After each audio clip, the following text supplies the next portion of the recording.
Hello, everyone. Hello. Let me know if you can hear me. So I'm trying out kind of like this new sort of thing where I'm using StreamYard, but I'm streaming to my YouTube channel and to my Facebook. Recently, my Facebook, I guess, got monetized. It's been a trip. So now I can stream to my Facebook page and to my YouTube, all from one destination. So that's exciting, right? And speaking of exciting, Samhain is coming, right? Like, it's the season of the witch. For those of you who are on the Patreon who have heard me ramble about the season of the witch, you already know what I'm talking about. But for those of you maybe who aren't, let's talk about it. We're going to talk about the season of the witch. We might also carve a pumpkin together. I'm streaming from my laptop because it's convenient. So I'm sorry that my camera is absolute garbage. But yeah, so grab a beverage or snack. I may or may not also have some witches joining me tonight on this stream. So yeah, grab a beverage, grab a snack, come join me. I am going to also be using, this is a new Oracle deck that I got, which is Seasons of the Witch, Samhain Oracle. So I believe they have Yule and Beltane as well, which I definitely want to get those decks also, but I'm going to kind of wait, I think, until like we get to that sort of wheel turn. So I picked up this deck. I've wanted this for about a year. Actually, I think I first saw this from Australia, who's been on my channel. We had a podcast together. Allegedly for entertainment purposes only. There might also be a live show, a regular live show coming. Oh, it is? Ah, that's awesome.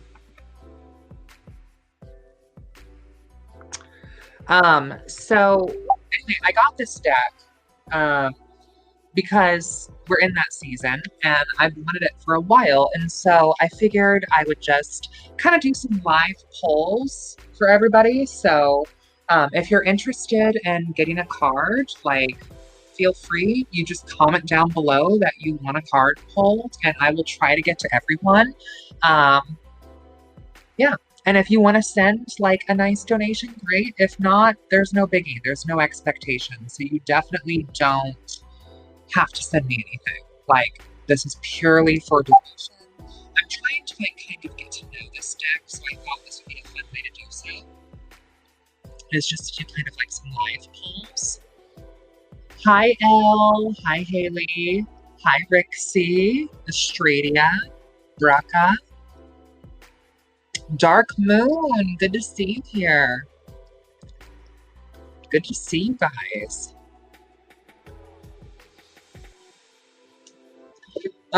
Also, let me know if you would like a thorough review of this deck. I'm kind of like just getting a taste for it now. So this is totally new to me. I know that I'll like it because like a couple of my friends have it and I've seen the cards already, but this is like my first time really working with it. So let me know if you want like a more in-depth review. Hi, C. Thanks for joining. Hi, Strawberry.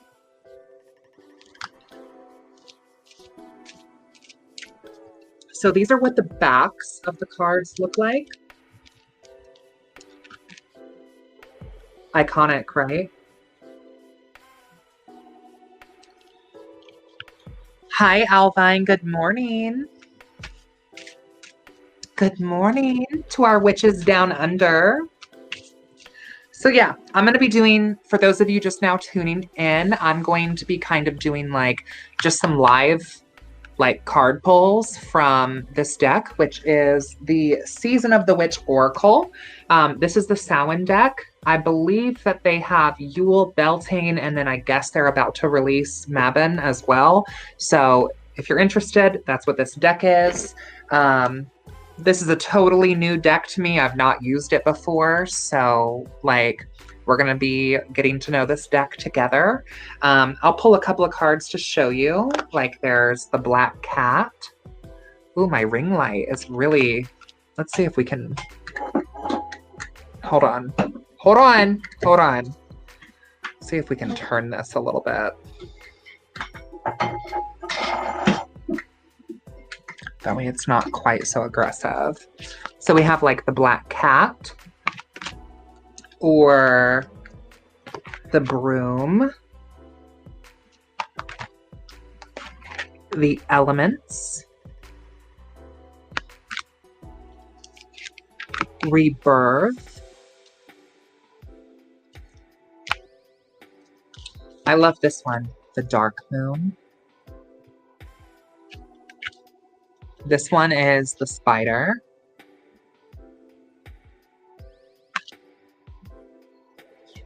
Silence. So yeah, it's just kind of cool, right? This whole deck is Samhain themed. So it's giving the Witch's Day of the Dead. It's giving the Witch's New Year. It's giving shadow work. It's giving necromancy. It's giving dark goddess energy. And yeah, like the sides of the cards are like that red, I don't know what we call this, like red foil, red gloss. Yes, Tiffany. Yes. Highly recommend. Do you have this deck as well, Alvine? So yeah. Once again, if you're interested in me pulling a card for you, just comment down below. I will try to get to everybody. Donations are, of course, appreciated, but not expected. You don't have to donate to get a card pull. All of my links are down below in the description, or I guess if it's on Facebook, in the description as well. I'm not sure. I'm streaming in 2 places right now, so this is kind of different. And then also I might be carving a pumpkin as well. Okay, so we're going to take a short intermission. I want everyone who wants to get a reading to comment down below. If it's on Facebook, please share the post. On YouTube, I guess like, subscribe, I don't know. But comment down below if you would like a card pull. Okay, I'm going to put up a picture. We're going to listen to some music. And when I come back, we're going to get into the readings. Okay.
All right, I'm back.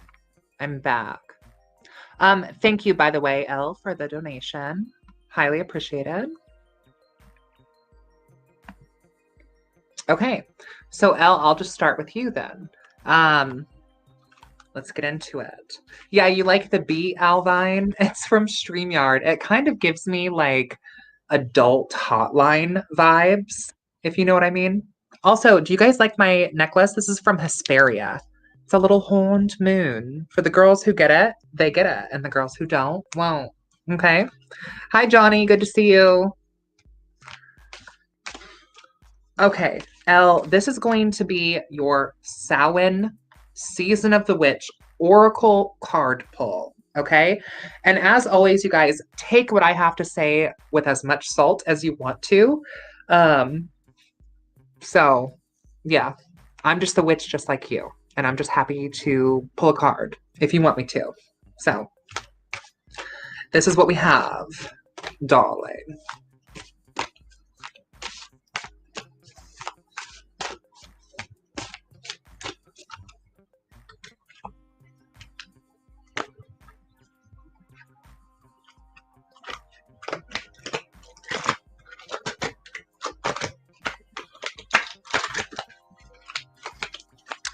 Oh, I gotta put some more of this music back on. We need like a little background moment, right? How about like a lo-fi? Lo-fi is always good.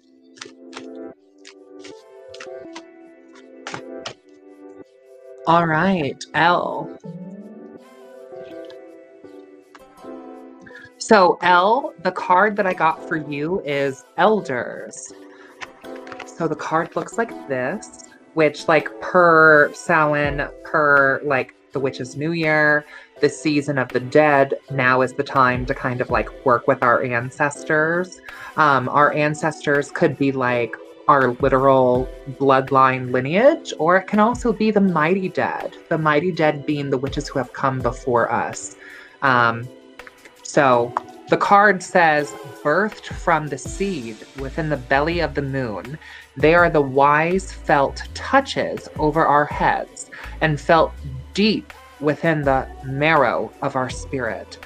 I think this kind of connects with this like idea maybe of like the red soul, in the sense that like this is the soul of you that is connected to the lineage and to the blood that pours in you from before you. So per this Samhain Elle, I feel like, you know, maybe doing some ancestral work, like reciting your matriarchal lineage back as far as you can. You're the daughter born of who? And then your mother is the daughter born of who? And then your grandmother is the daughter born of who? And your grandmother is the daughter born of who? Like going back as far as you can, reciting those names holds power. But also too, like the mighty dead as well, right? So it doesn't have to just be like your literal blood family. It could also just be like the dead of the craft, the influential mighty dead of the craft. So, you know, maybe like, I don't know. I think we're all going to have different ideas about this. Doreen Valiente, Gerald Gardner, Aleister Crowley, Robert Cochrane, Israel Regardie. Like, these are a couple of names that I think of. Chumbley, Alex Sanders, right? Like, these are some influential mighty dead that maybe you would like to work with. So I'll pull another one for you too, Elle. Haunted. Oh, I got this card myself. So, the breaking of the floor beneath your naked feet, the creaking of the walls as the cold kisses flesh. You're never really alone when in the company of hauntings within bone. I got this card myself. And, like, I don't know about you guys, but I definitely feel this Samhain. So we have like a lunar eclipse and then Samhain and then like a solar eclipse. Or we have these two eclipses that shadow our actual Samhain season. And because of these reasons, I feel like this Samhain is like really intense. I don't know if anyone else feels that intensity, but like, I don't know. And also like, I just kind of feel like the veil has been kind of like blown open, especially like these past couple of years. Like it's thinnest now traditionally, but I kind of feel like things are just not quite right. And I interpret this haunted card as like to really step up your wards and your protections. You know, it's always good to keep good wards in your home. So, yes.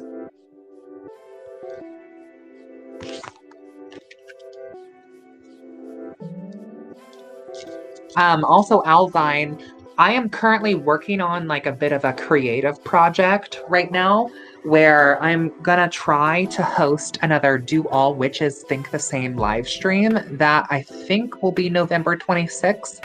But I'm looking for some other creators who would like to take part in that, which it would be like 5 or 6 other witches, and there would be basically quotes that are said, like statements, and like you either agree with them or disagree with them. And like you turn your camera off if you disagree. And if you agree, you stay on camera and you state why you agree. And then the disagreeers come on. And every time everyone agrees across the board, like everyone takes a shot. So, or a sip of water or whatever. So let me know if you'd be interested. We can DM privately more about the project, but you can also look and see on my channel. Do All Witches Think the Same live stream. Like, you can go look at that and kind of get a feel for it.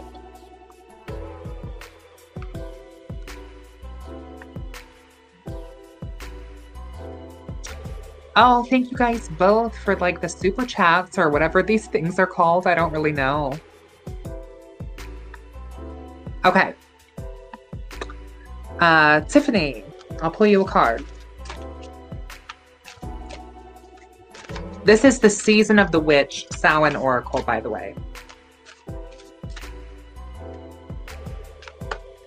I got Elders again. You guys just saw me shuffle this. I got Elders again. So take into account like your lineage, your ancestral lineage, you know, go back as far as you can in that lineage, say their names, recite their names. You know, even if like you're not super connected to your ancestors, like explore your own family tree and also explore like different cultures within your heritage like as well, and you can place those items on your altar. So maybe you have some like, I don't know, Romanian blood in you, but like you don't really know a lot about like Romanian folklore or culture. Now is a good time for you to learn about that, and maybe place some items on like an ancestor altar in reverence to those ancestors. I also feel like it can be the mighty dead as well. Like, I don't feel like it has to just exclusively be your bloodline lineage. So I would say explore that. I'll pull another one for you as well. I got Haunted again. So I guess these are themes that like to really come up. I would say step up your wards, your home protection, home blessings as well. Like, I feel like this time of year is a very powerful, potent time of year. And just keeping like good track of your magical housekeeping in general is a good idea. So whether it be floor washes, door washes, window seals, smoke cleansing your space, devil's traps underneath your mats, mojo bags in the four corners, black salt around the perimeter, things like that, right? Like, make sure that those are up to par. And these cards have already come out twice, so I'm going to shuffle them again, and I'm placing them on both sides of this deck here. Taya, I'll do you next. Thank you, guys, by the way, for the donations. Appreciated, not required. If you want a reading, I will try to get to you. Just comment down below. All right. Taya. What do we have for Taya's Samhain?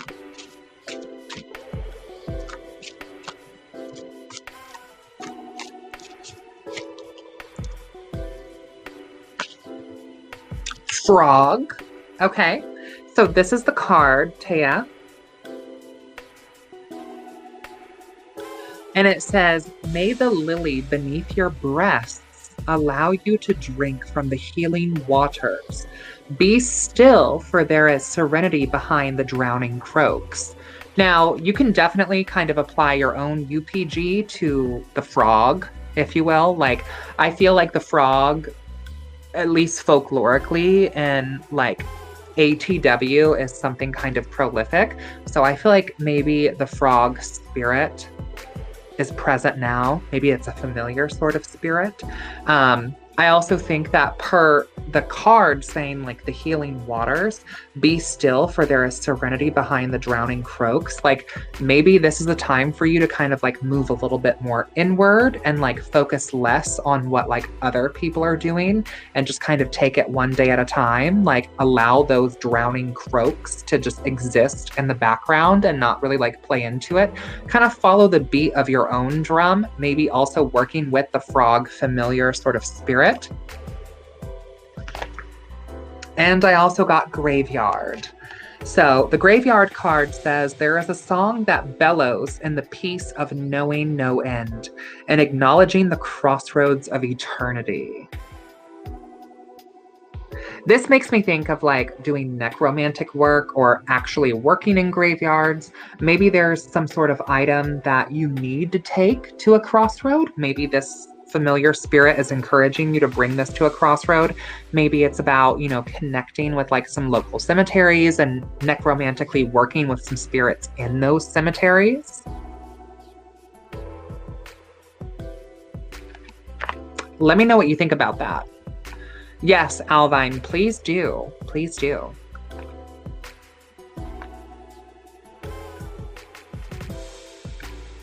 Thank you, Sorceress.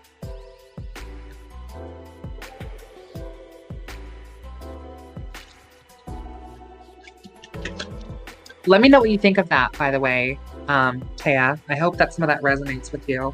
I like this deck a lot, but like I said, I'm just kind of getting to learn it, getting to use it. So, all right. Thank you so much, Sorceress, for the donation. Let's pull a card for you. I got elements for you. I got elements.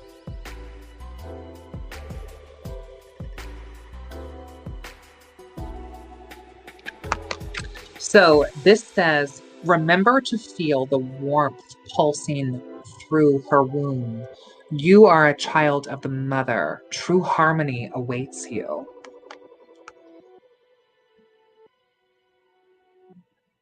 I would take this in terms of like cycles and ancestors as well, like magic passed through the womb or through the lineage or through the blood. And then I also think that within these 4 witches, we have like some earth, air, fire, water, spirit sort of aspects.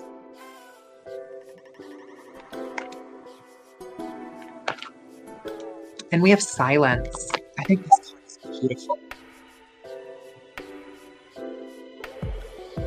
So it says, there is sweet embrace in the nothingness and stillness, a presence of self fully embodied.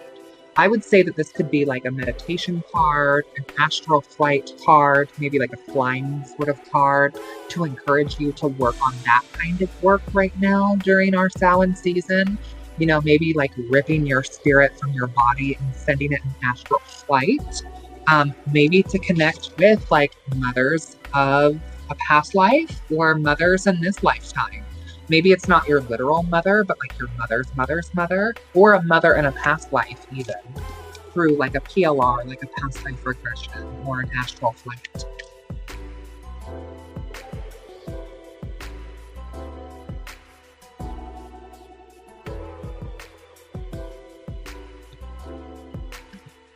Thank you, Australia. I have a couple dollars. You're funny. Donations are appreciated, but you don't have to donate, you guys. Okay, let's see what we have for Miss Australia Obscura.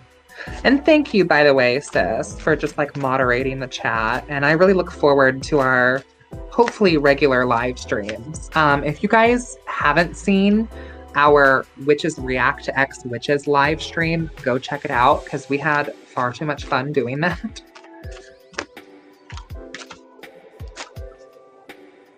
All right, so I got haunted again. Like, step those wards up.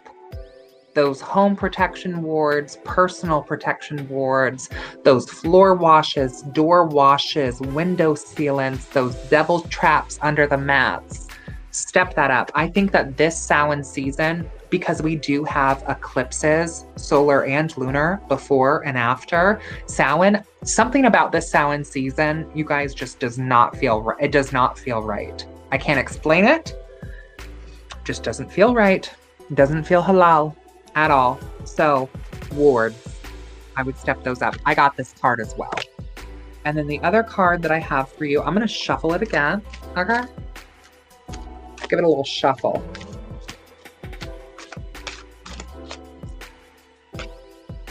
Apples. Oh, this card.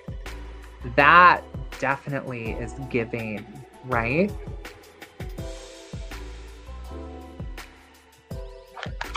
So it says, to taste, one must swallow it whole. And beneath the satin flames hides drowning waters. I'm kind of getting like a Persephone, but also like a Lilith vibe from this. To taste, one must swallow it whole. I feel like that means that you have to take like the beauty with the pain. You have to take like kind of both edges of the blade with what is coming to you. Like there's power coming your way through great sacrifice or pain. And beneath the satin flame hides drowning waters. Like you can get swept up in this power. I think it seems like every time I have the privilege of reading for you, it's like there's this big unfoldment getting ready to take place like in your life. And so I feel like per Persephone, per Lilith, it's like come into these mysteries and allow yourself to be completely engulfed in prayer in these mysteries, but don't like lose yourself to these mysteries. So I feel like this Samhain season, really stepping up your wards and then also really working with like that archetype of like the dark goddess. Yeah, I hope that makes sense.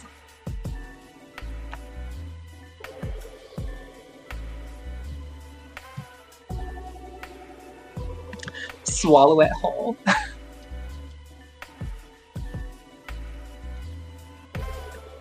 Good. I'm glad.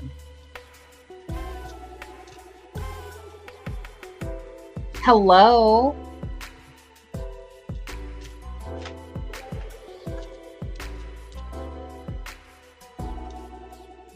Okay.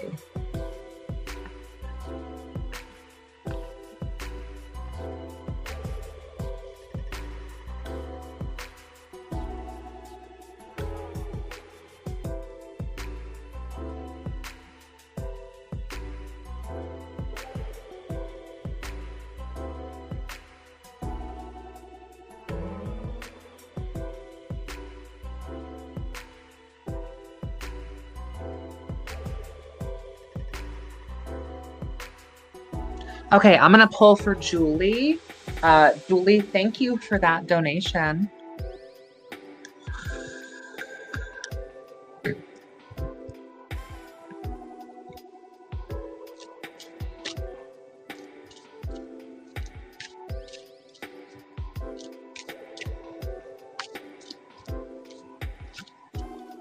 All right, Julie. I got silence again.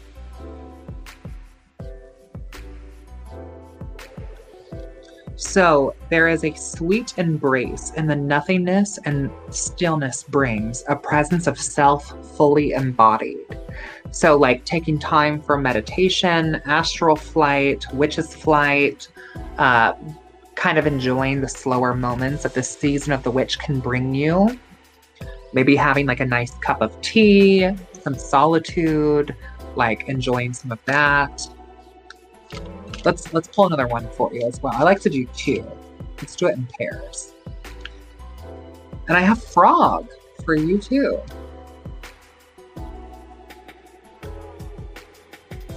So I kind of talked about the frog earlier, but I feel like it could be like a frog familiar sort of spirit or a time of healing, self-reflection. May the lily beneath your breast allow you to drink from the healing waters. Be still, for there is serenity behind the drowning croaks.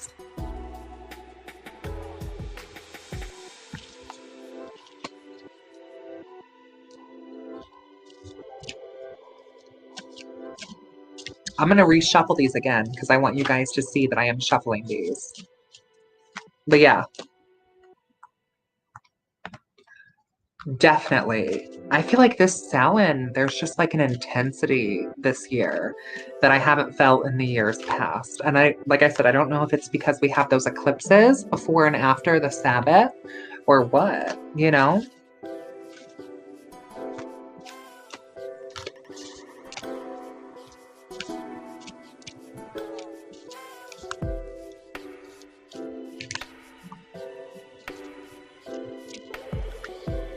Hi, Madeline. Thank you for joining. All right, Alvine, we have rooted. Let me try to get this out there. Rooted.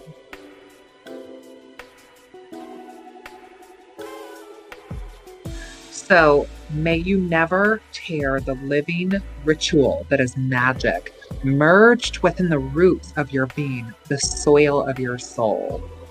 I don't know, like to me, this kind of feels like remember that you are magic, remember that you are like witch. You can't hide from it, you can't step away from it. You have to kind of reclaim these roots and step into this power. May you never tear the living ritual that is magic, merged within the roots of your being, the soil of your soul. I think that's really fitting considering that down under it's Beltane and it's all about, growth and fertility and new life. So getting back into those roots. And let's pull another one.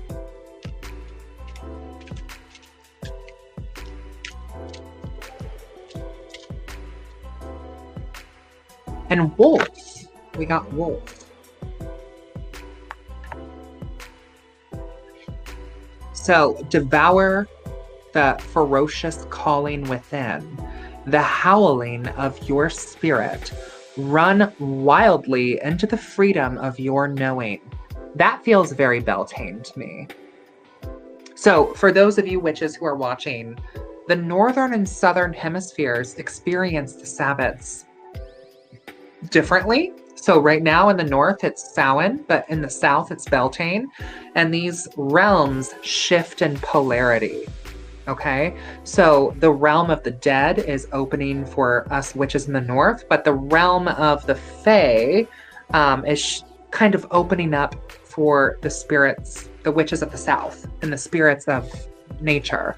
And so I feel like Owlvine, the wolf here is kind of calling you to run with the spirits of the wild and to maybe trust that the mighty dead, the spirits of the witches of the past, are guiding you and leading you. And also, like per our last live stream, maybe connect a little bit with some of the spirits of the land, which Owlvine is in Australia, so the land down under, the poison land, the land of venom, maybe connecting with that. We're literal opposites on the wheel. Yeah, that's one of the things that I love about the Wheel of the Year is that per the cosmology of our hemisphere, of our planet, I like how it kind of reinforces the idea of the realms, because there's like our planet and then there's like the midworld, the realm that we're all experiencing in the flesh.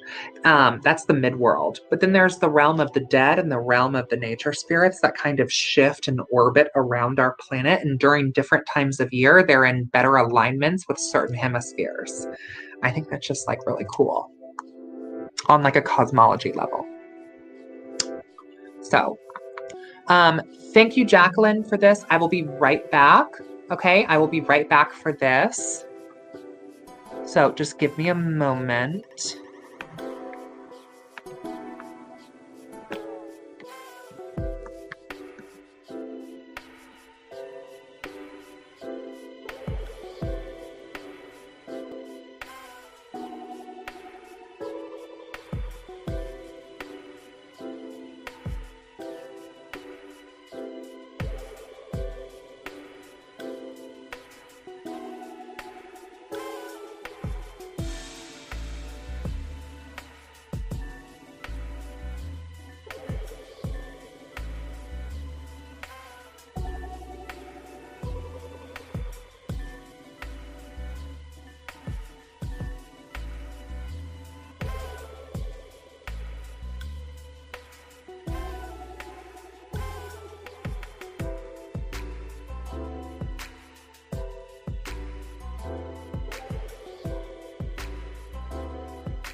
So sorry about that, you guys.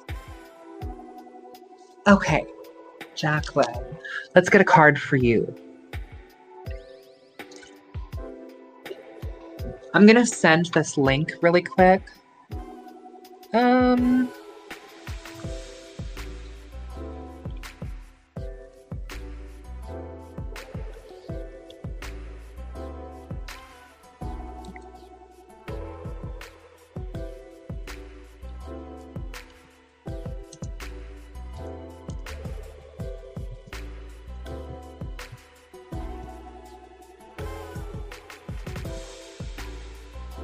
Okay.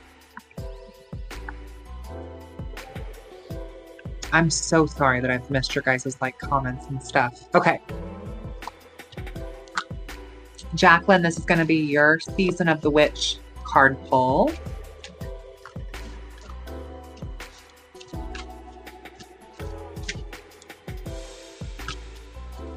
You guys, we got haunted again.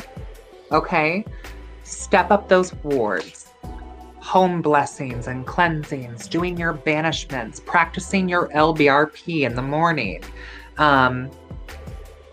taking care of your own personal sort of energy, doing your cord cuttings. Do an egg acho as well.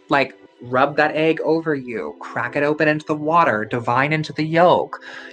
Cleanse yourself of any energy that does not belong to you. Put a devil's trap under your doormat. Do a door washing, a floor washing, even throwing magic into your salt that you throw on your carpet and vacuum up, if you know what I'm talking about. Really just kind of cleansing your home. I think that this Samhain season in general is going to be a time of just overall protect, cleanse, bless. Because I think the energy is very high right now because of these eclipses that come before and after.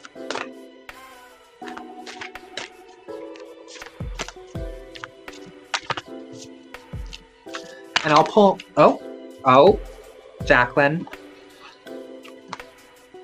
Divination, take a breath, take it twice. Insightful reflections are guided by the light.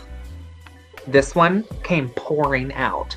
Jacqueline, I feel like there might be something for you to pull more cards on at this time. The spirits are leading you towards that. And also, intuition. Intuition. It says, you hold the answers and you know the truth. Ancient ones await behind the doors of the mind. So, I definitely feel like there's something there for you. And I feel like you need to kind of explore that yourself using your own divination. And Jacqueline is one of my former students, and babes, you know RWS. You have the Rider-Waite-Smith knowledge. So I would say pull some cards on that.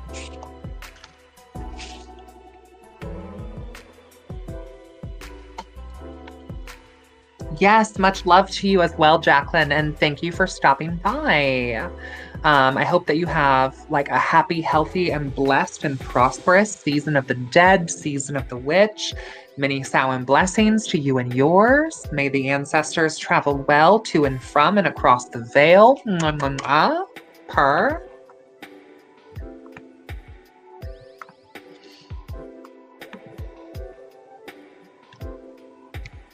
Thank you so much. I really appreciate that. I would love to pull one for you.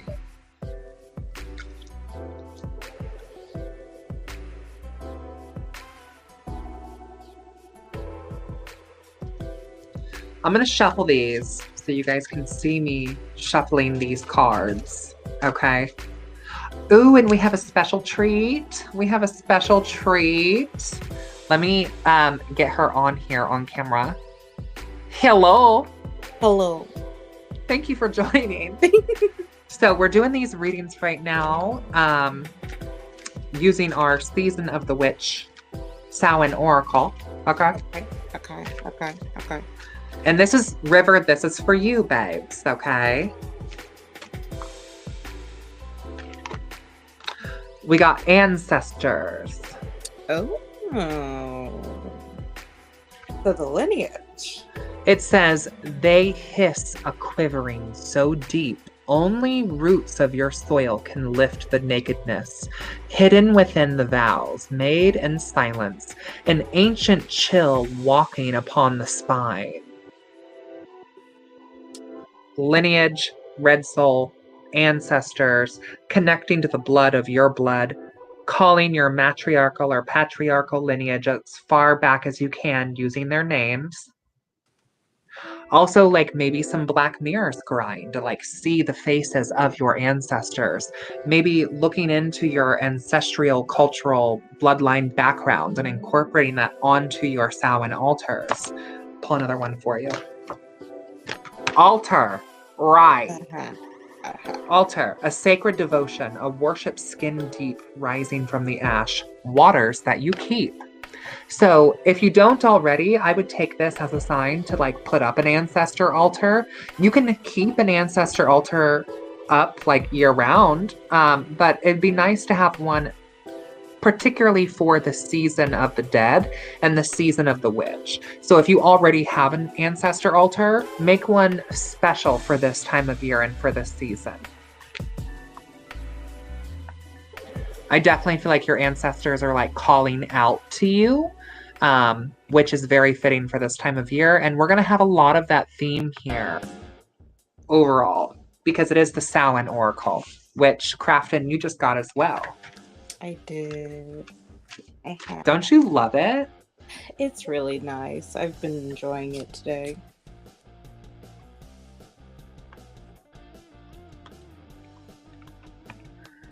Yeah, I'm so down to do like a witch bottle episode. I'm so down.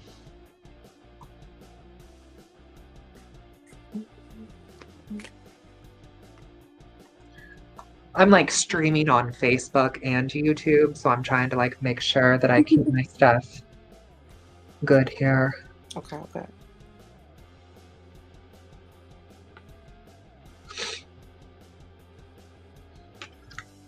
Okay. Hi Josh, I'm doing well. Babes, you don't have to donate to get a reading. Donations are optional, and if you do donate, you might get a reading faster, but we will try to read for everybody. So let's do a reading for Strawberry. Okay. What have you got for Strawberry? Let's see what we got here.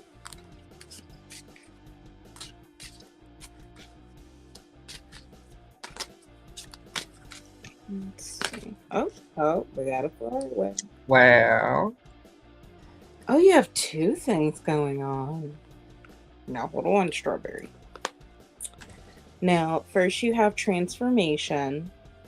Like 1,000 storms held in the hand, soft against the winds, there is change arising from deep within you. Have this card.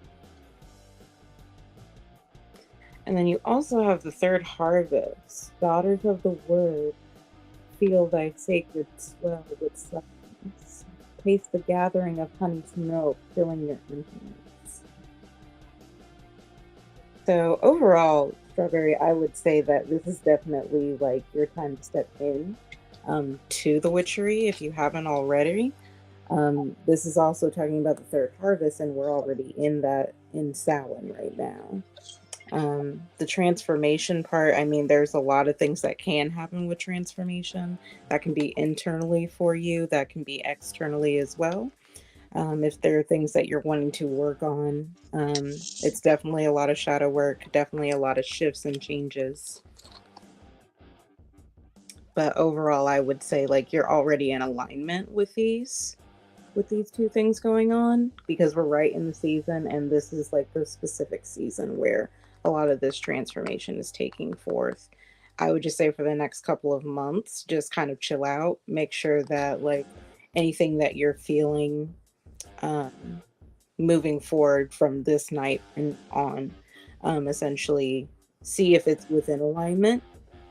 If it's not meant for the transformation, if it's not going to help you get there any faster, to where you want to be internally, externally, as within, as without, as above, so below, then it's not meant for you. Also, too, if it is the third harvest, so I would say start working towards some type of like magical goals for yourself because it is Samhain and it is the witch's new year. So it would be a good time to work on those goals, whether it's working on your book of shadows, understanding the witchery more in the sense of, do you want to get more into divination? Do you want to do more when it comes to herbology? Do you want to get into horticulture? Do you want to understand like tradcraft? Do you want to get into understanding British traditional witchcraft? Like, it's time to just head into it. It's time to just start now. Period, poo. Let's pull a card for Brecca here. Thank you, by the way, for sending me that thing from my Amazon wish list. Greatly appreciated. I'd be happy to pull a card for you. Let's both pull a card. Said I'll pull one and you pull one, okay? Okay. Also, Lilith, babe, so good to see you at Spirit Fest. I'm not sure if you're talking about my nails or Sid nails, because like both of our nails right now said nail cam. But thank you. I basically was like, can I like just do what my sister's doing, but like red? Also, hello, Lilith. Good to see the other Lilith here as well. It's the And Strawberry said, oh, wow, thank you. No problem, Strawberry. Okay, Brecca, this is what I have for you, babes. Thanks for joining us. Good to see you again. I think that you were also on my like last live card pull when we were doing it for the last full moon. So thanks for coming back. I got mischief. So keep your eyelids open and sight sharp as nails, for there is something trailing your tail. This is that fuckery, I feel like, per this season. This is that malefic, this is that sort of like chaotic energy that's coming up between these two eclipses. See, I got silence. And I've been getting silence crafting for people all night long. Silence and haunted keep coming up for people. There is a sweet embrace in the nothingness. Stillness brings a presence of self fully embodied. I mean, per the mischief, I think it's like the mischief that you're hearing and seeing, it's time to like start being aware of it.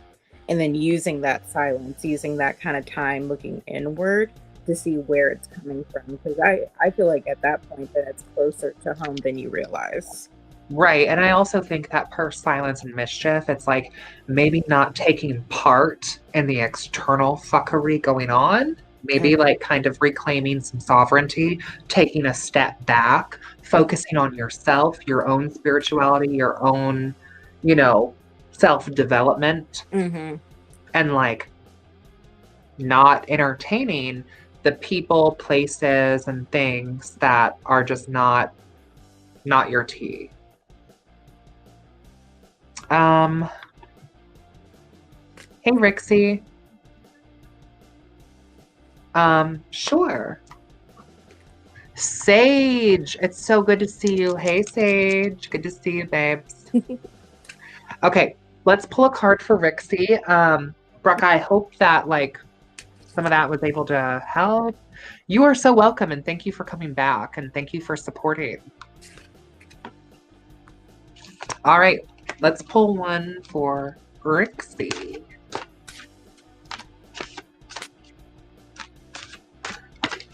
Okay, I got third harvest. Oh, come on, the Samhain energy. So, daughters of the woods, feel thy sacred swell with suppleness. Taste the gathering of honey's milk filling your emptiness. I'm getting third harvest energy. Like, we have Lammas, Mabon. Now we're finally at Samhain. We're at the reaping of the harvest. This is the end of the witch's year and the beginning of the new witch's year. So I feel like it's kind of about setting those sort of goals for what you want yourself, like what you want for yourself in the new year.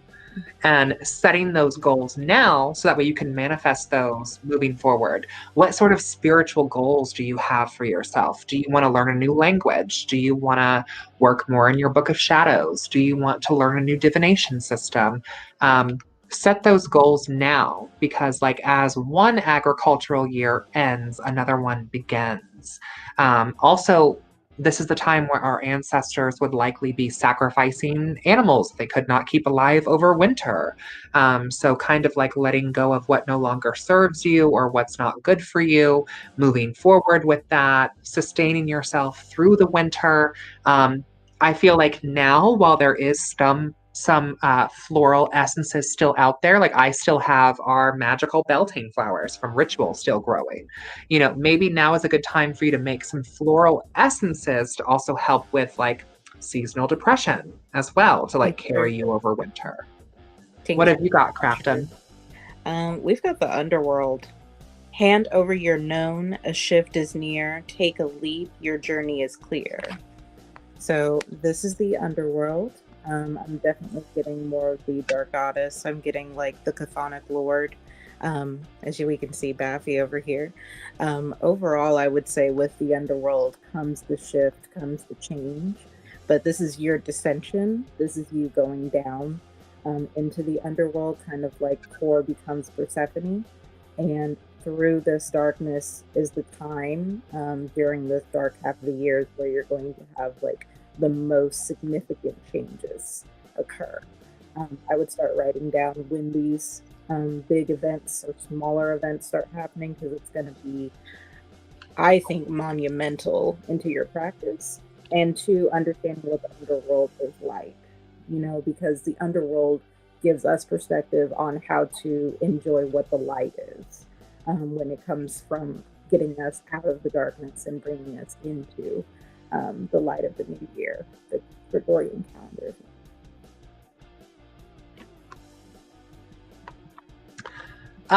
Thank you, Sage. Sage said, y'all's nail game is on point. Thank you. I learned from my mother.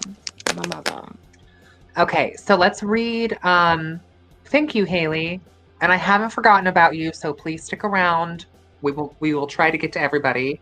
And I haven't forgotten about you either, Lilith. So thank you.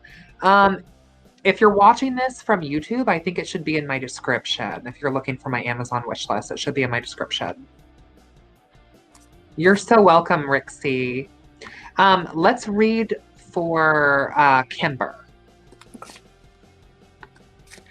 Let's read for Kimber. And thank you so much for that red Nabil Oud, by the way. Like, I was really needing some new red Nabil. I was almost out. And then you sent me some for my birthday, and I was like, chef's kiss. And I introduced Kimber to Nabil and the Bokor Crafton. Okay. Right, per the Ishtarian teas, honey. I mean, honey. Honey. Oh, man. You ain't got it. Honey, wait to have it, honey.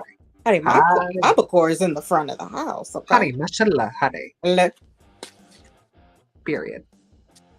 Period. Let's see here. Hey, Phoenix. Thanks for joining. All right, Kimber, I'm going to pull a card for you, babes.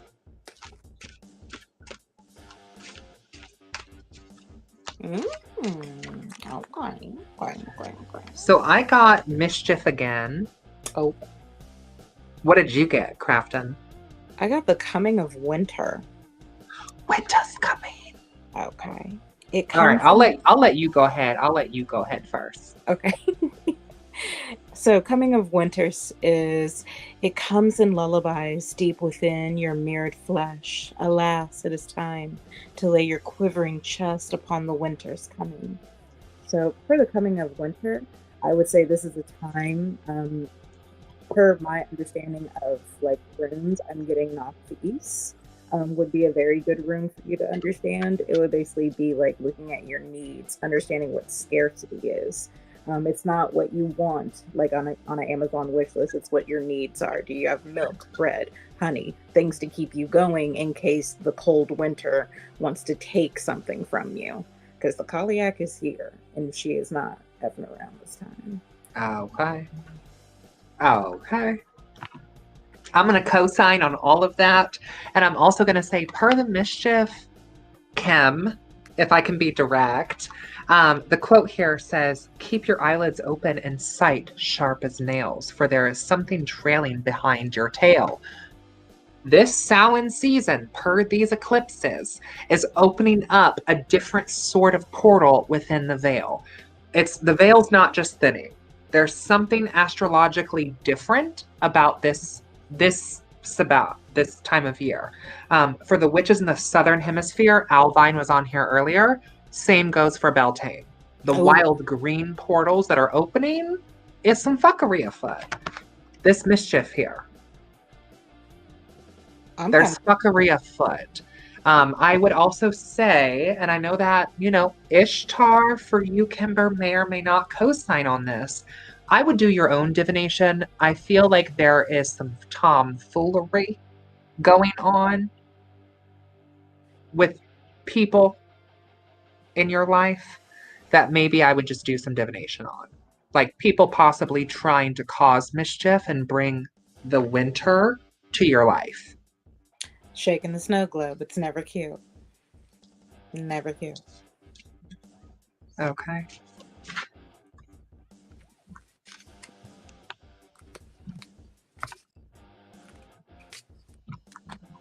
Let's pull one for Haley because they've been here for a while, and I want to make sure that they get a reading as well. Donations are appreciated, guys, but definitely not required. Kimber, you're so welcome. Thank you for supporting. Make sure to like this video, share this video. If you're on YouTube, subscribe to the channel. If you're on Facebook, share it. I don't know.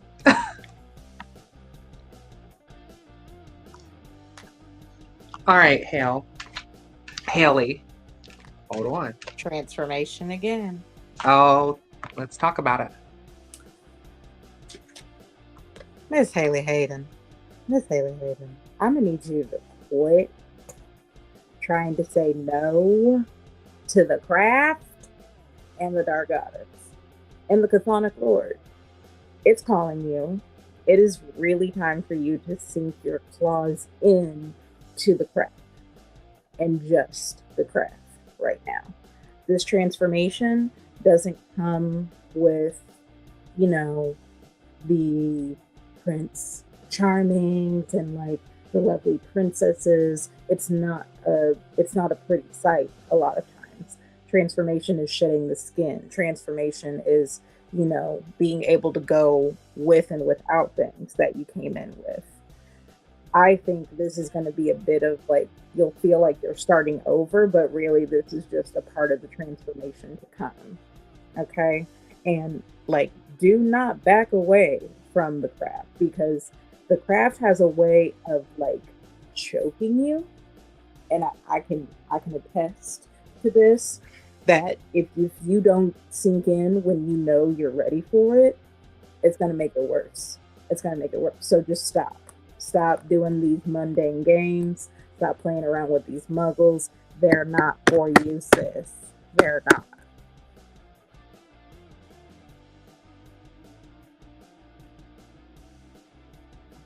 Okay, so I got the bat. Oh, we love a bat. Honey, owl, bat, scorpion, snake, guard the crossroads that we take. Miss Ma'am.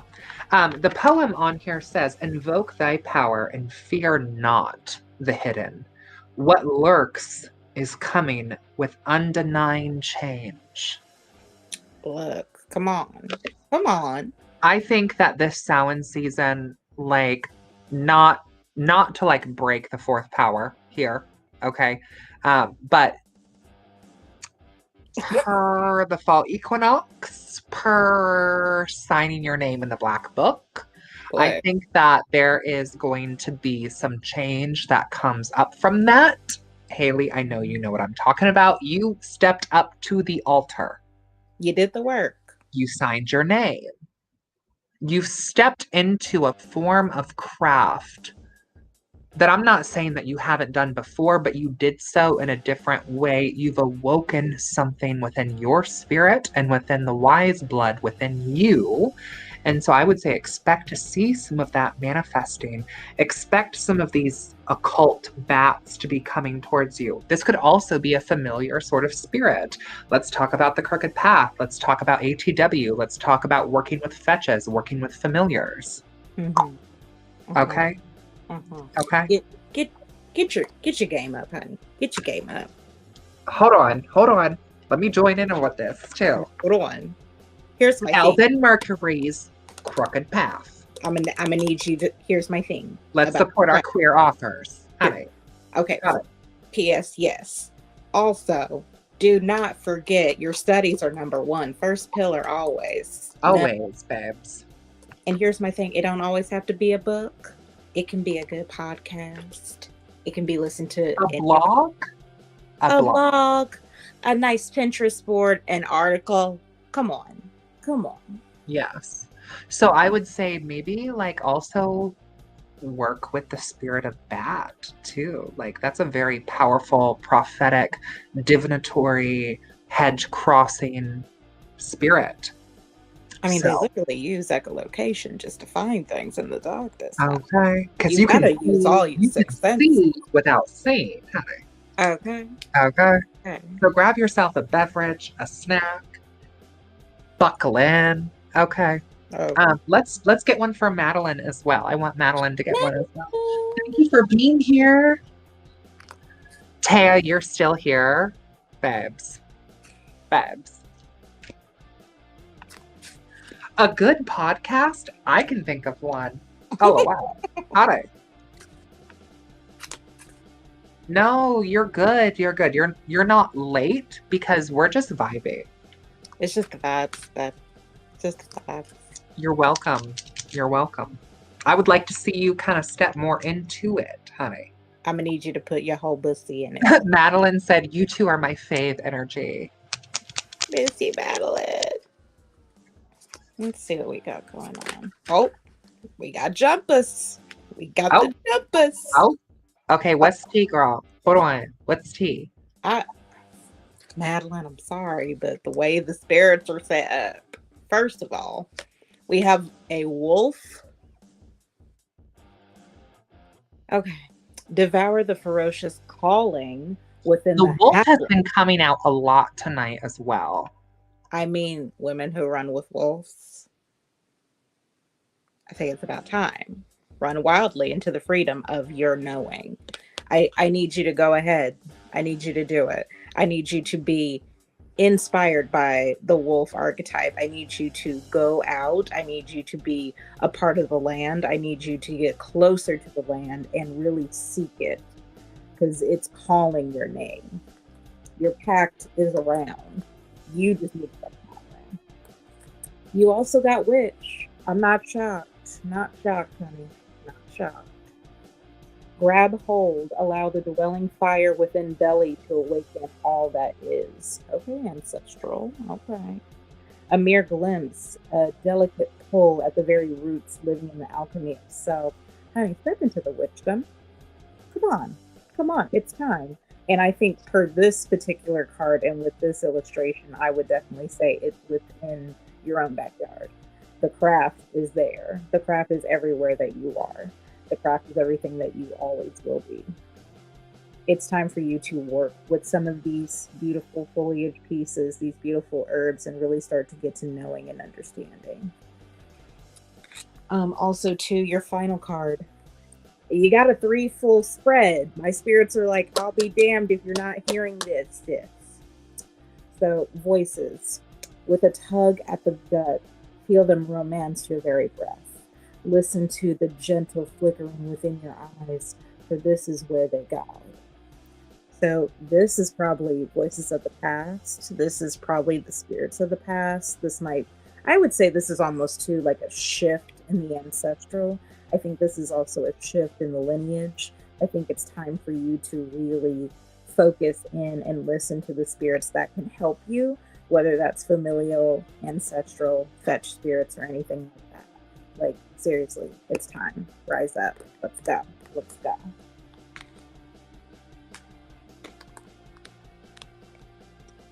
Babe, you're on mute. You've been put I on am mute. so bad at this. I am so bad. I need to hire somebody to work all of this technicality. Well, Okay. you're doing just fine. Everybody mutes themselves, even on Zoom. Okay. So my cards also flew out, Madeline, for you as well.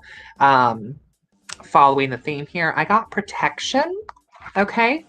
This is what the card looks like, protection. And it says, "This is my house, stained by the very blood flowing through its walls, covered in a veil of delicious prayers, yet deadly to those who dare lift its hidden." That's what the card says. Oh, it's the deadly nightshade, so twisted does it grow. We can do the invocation right here on live, honey. Let's do it. Let's do it. 3, 2, 1. I've got a deadly nightshade, so twisted does it grow, with berries black as midnight and skull as white as snow. The Vica's cocky young boy came to drink my tea. He touched me without asking, now he's buried neath the tree. Okay, so home protection, I would say, like per this Samhain season, per the fuckery being afoot. Bless this house, okay? Please. Funny enough, I would say a devil's trap under your doormats. If you don't already have that, do that. Also, I would say floor washes, door washes, window and mirror ceilings. Ceilings as in like ceiling, not like ceiling. Yes. Also, I got the dark moon for you, babe. I feel like the dark goddess, the witch mother, honey, Hecate, Lilith, Sekhmet. Okay? The Morrigan. Hello? The dark goddess current. Check out my video on my channel talking about the dark goddess current, or check out my live stream talking about think beyond your gods. Astradia and I have kind of talked about some cosmology in terms of like planetary aspects and like the abyss, the void, the dark mother, the opposite of the full moon. This card says, "In the dark, your heart lives new breath, waiting for you to release its ghost." This to me gives Black Mirror scrying. This to me gives shadow work. This to me gives walking the priestess path of the dark goddess current. It's the rebirth for me. Jazz, do I need to be your editor and a mod? My Gemini Mercury moon got you. Yes, I thought you were already a mod. Well, there's being a mod and then being the editor. And those are just two completely different things for the mercurial team. I thought you were already a mod. I'm so confused. They want to know if they need to be both. So just say yes. Just say yes. Yes. You're so welcome, Madeline. And hop in the DMs if you need. I got book recommendations for days, but for days. Also, like, check out Keldon's book, The Witch's Sabbath, too, because I feel like that dark moon card can also be a flying omen as well. So I would check that out. Dark Goddess Craft by Stephanie Woodfield is very good. Blood and Bones. Of Blood and Bones would be very good too, especially if you're trying to just work with the current in general. Thank you, Julie. Thank you, Julie.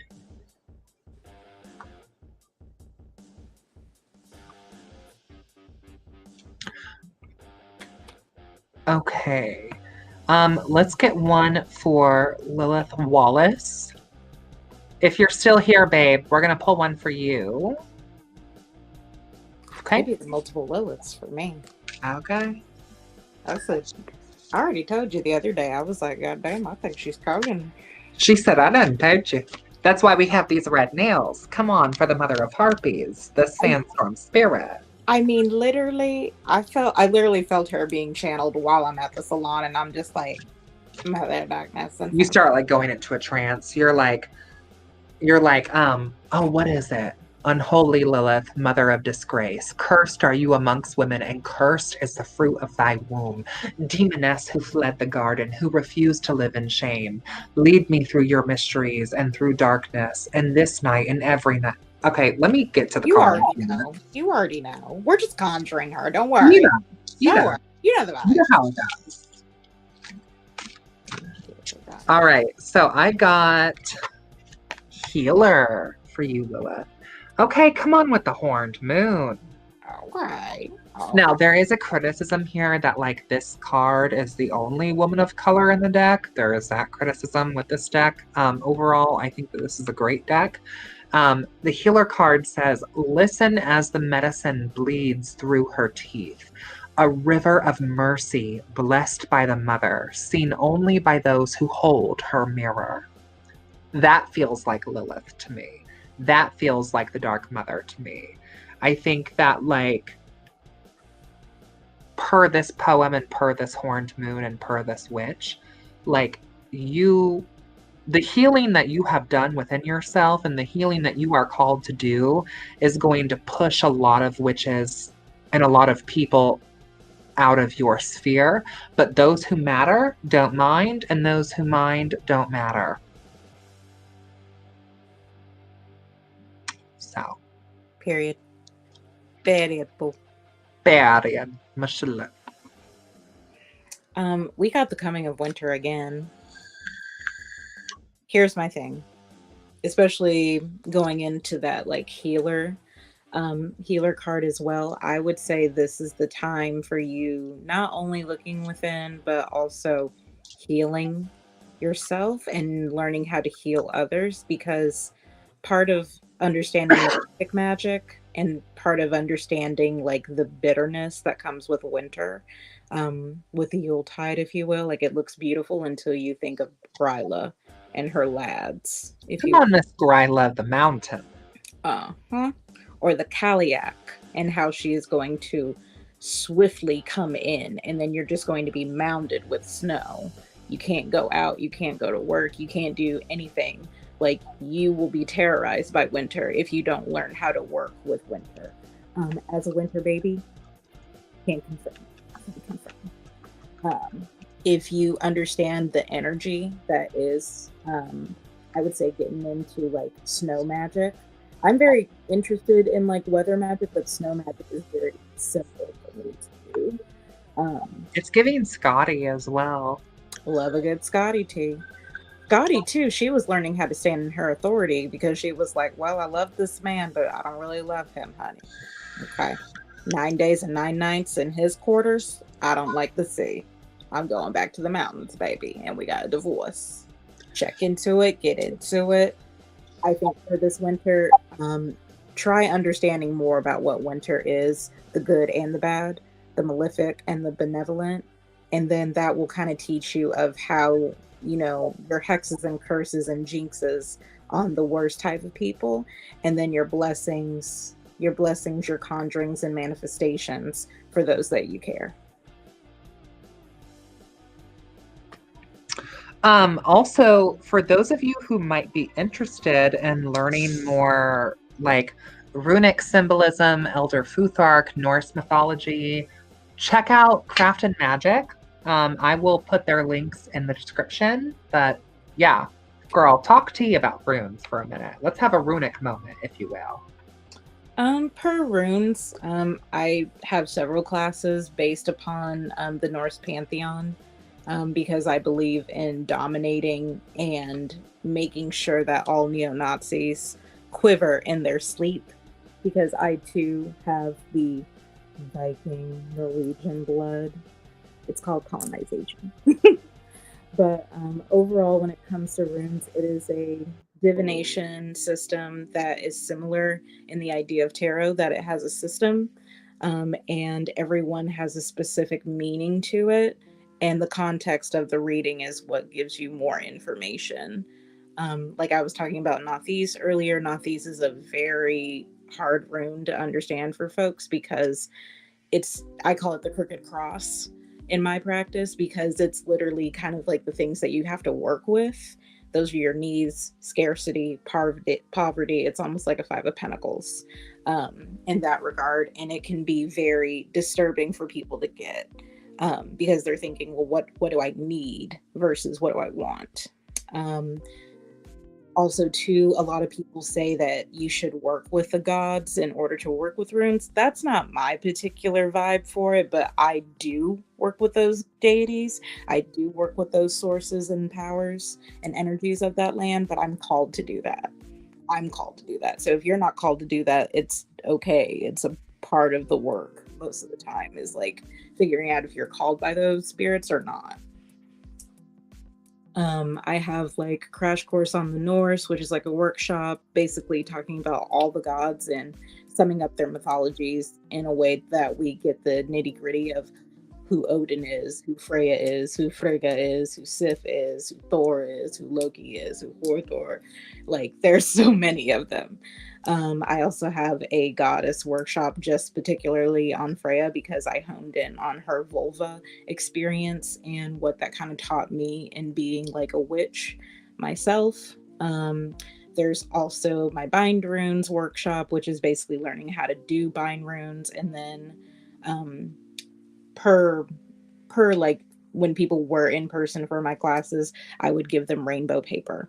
That way they could actually do what is basically like the rainbow bridge, the Bifrost, and basically being able to draw and learn how to use these symbols and runes in order to craft their magic, because that's basically how I learned how to do candle magic, is through runes.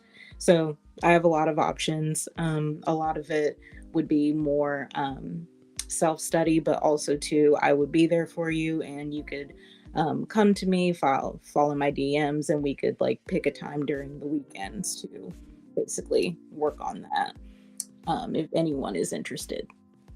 So yeah.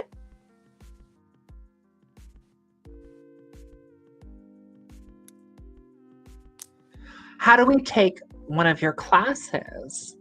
Fall into my DMs. Let me know your available times and schedule, and then I'll kind of match yours the best I can to my ability. Essentially, we will just like get on a Zoom call and go over the material. If it's going to be the Crash Course on the Norse class, that's going to be about an hour. And then after that, we'll have like maybe a 20-minute discussion. When it comes to the actual class for the beginners runes, or the Elder Futhark runes, that would be like 3 different classes. So it would just be three Saturdays or 3 Sundays. And we would just meet online and do it through video chat.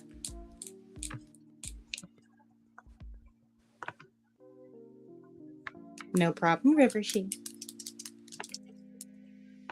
And then, like, I am super bad at self promotion. So just look at the links in the description. Like, yeah, there's, I don't know, like a Patreon, and like we do stuff over there. You know, I'm currently teaching. Can you just do it for me, Crafted? I don't know what to say. What do I do? Who am I? Who are we? I don't know. I'm so bad at this. Like, anytime someone's like, talk about yourself and who you are, I'm like, suddenly, like, I quench and I'm like, who are we? So essentially, Jazz has a lot of her courses available through her Patreon. If you want to get into learning palmistry, if you want to learn astrology, which I believe you've already taught that, so I don't know if you're going to teach that again in the coming year in person, but there is an online version available as well.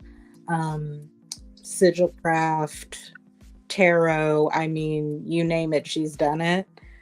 Candle magic, I mean, she's got hella classes, y'all.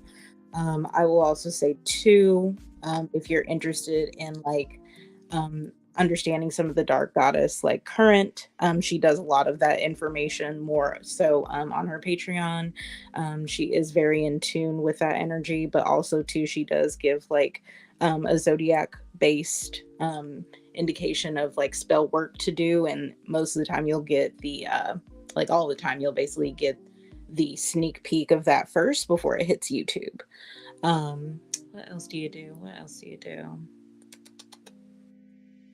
I mean, she does have her times where she just has like cute little kikis. So kind of like sitting on these lives, but instead of pulling cards, like just kind of seeing like what the vibe is based upon like the season. So kind of like how we're having this autumnal hangout. She might do one for the winter. She might do one for Yule. She might do one probably around February. Like there's a lot of things we could be doing. Which, can I also just say, speaking of Jasmine, sweet as can be, we're doing a Shabba Yaldas. We are in So for the winter hangout, let's talk about Shabba Yaldas, Crafton. Okay. So Shabba Yaldas, for those who weren't available for it earlier this year, basically me, Jazz, myself, Estradia, and other witches like kind of got together and we read from the book Hafiz, which was basically giving you either folkloric understandings as well as poetry. Based upon the Shabba Yaldas, because we're talking about these different types of deities that are over the end of the year, and also to kind of like this eclipsean moment of change and shift into the new year.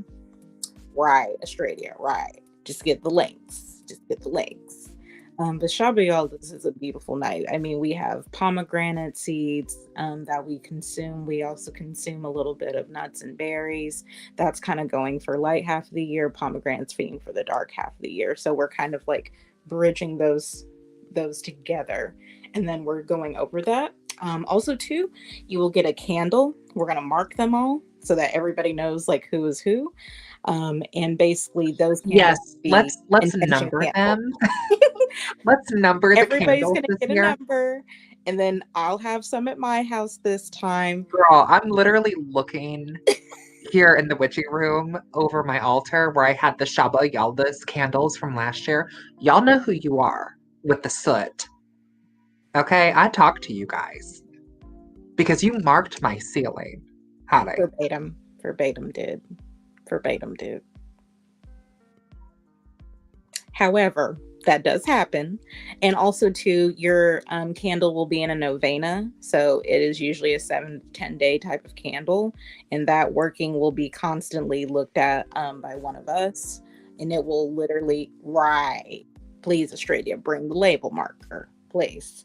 And also too, that way we can kind of see like what is to come to you based upon the Hafiz poem.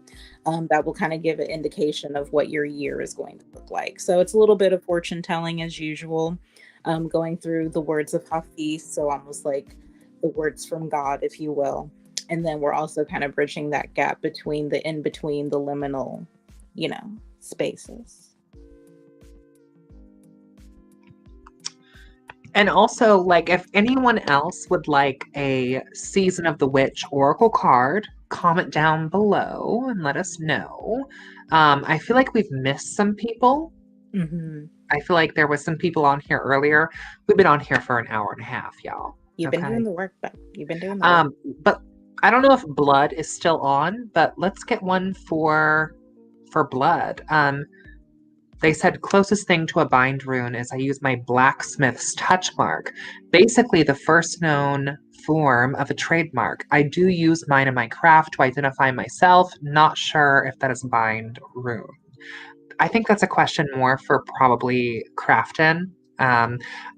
Like I use runes more spell work wise and more sigil wise. But yeah. I would agree, Blood. I would say that is a form of a bind rune. Bind runes I feel like are basically a rune, and bind runes you're basically putting them together to create an intention. So it's basically like creating a sigil. So you're kind of going into that idea of sigil witchery, if you will. And you're kind of just putting like, I don't know, like I have a huge one that I use that's specifically for when I'm doing readings, and it's basically for like fortune and continuous fortune. Because I use things like Degas, which pretty much looks like down, up, down. It basically just looks like an 8 on its side, but runic. And then I add like a couple of extra runes that are basically for protection, adding that for creativity, adding that beautiful energy for like prosperity. And I pretty much put it all in one. And I'll use that like underneath my candles. I'll use that for enchantments. Like I use bind runes for a lot of stuff. Like I said, originally when I came into using more candle magic, literally after taking Jazz's class, like the way I understood it was to use bind runes. Because if I wanted to work more with money and career, I probably needed to work more with Fehu. If I needed to, like establish more of an idea of how to create consistency in my life, I would use Yera because that is the harvest. So I always want to feel this annual feeling of the harvest working in my favor and reaping the rewards. So there's a lot of ways to interpret it, but that's pretty much what I've gotten over the years of using runes. Which, can I just say how thankful I am to have runic first pillar witches like Crafton? Honey, it takes a village. It takes all kinds of witches to do the good work, okay? Look, I always feel like with witches, it's kind of like we're the healers, the doctors, if you will, the pharmacists, Okay. the farm. So I always feel like every witch is meant for somebody, and not every witch is meant for everyone. So it's kind of like, you don't vibe with that specific witch, I always know 3 or 4 other witches you could probably go to. And yes, Astradia. Babes. Astradia, we've been talking about perhaps. We've been talking about this. It's been almost a year and a day. Come on. Now, what happened to the reading we did? What was it? Last year? No, this year for the New Year reading. Right. With that whole Cancerian thing, with that whole intuition thing, with that whole sovereignty thing. Right. I need you to step into it. Okay. Let's get a card for blood. Okay. Girl, we're looking at you like that. We are looking at you like that. You've been looked at, babe. With the lashes. Okay? And the judge. Look, honey, you're just gonna get the points from me, okay? The cat eye points. Brittany, you can totally get a card. We will get to you, I promise. With love, babe. With love. It's with love. If you don't feel attacked, it's not family. And Sage, you can get a couple of cards. Okay? Just hold on. We're gonna get to you too. Okay, we're going to get to you too. Matter of fact, I'm going to put on a track for a minute. I need to let my dogs out to go potty, and then I'll bring them back. So I'm going to put like an image and like a music track, and then give us like 2 minutes, and then we'll be back. Okay. I'm gonna get me a nice beverage. Get you a bev, and for those of you at home, get you a snack. A coffee, a tea, a cocktail, whatever it is, whatever time you're watching. You need. We've got witches of the northern and southern hemisphere here. So whatever is fitting for your time of day, it's 5 o'clock somewhere. Okay?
Welcome back to the stream tonight. Get you a beverage and a snack and buckle in. I feel like this lo-fi beat is giving like adult hotline. I'm so excited to see you all here tonight. I'm so excited. Hey, little red. Good to see you. Good to see you.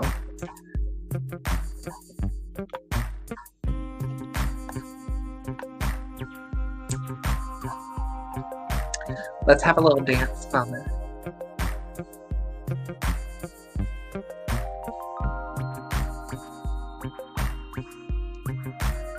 You gotta lean that shoulder.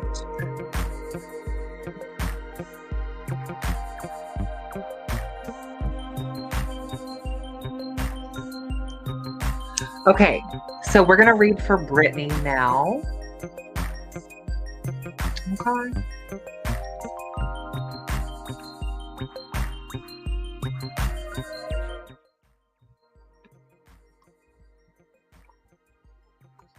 You're muted. I got oat milk and cookies, so I'm down. Okay, so this is for Brittany.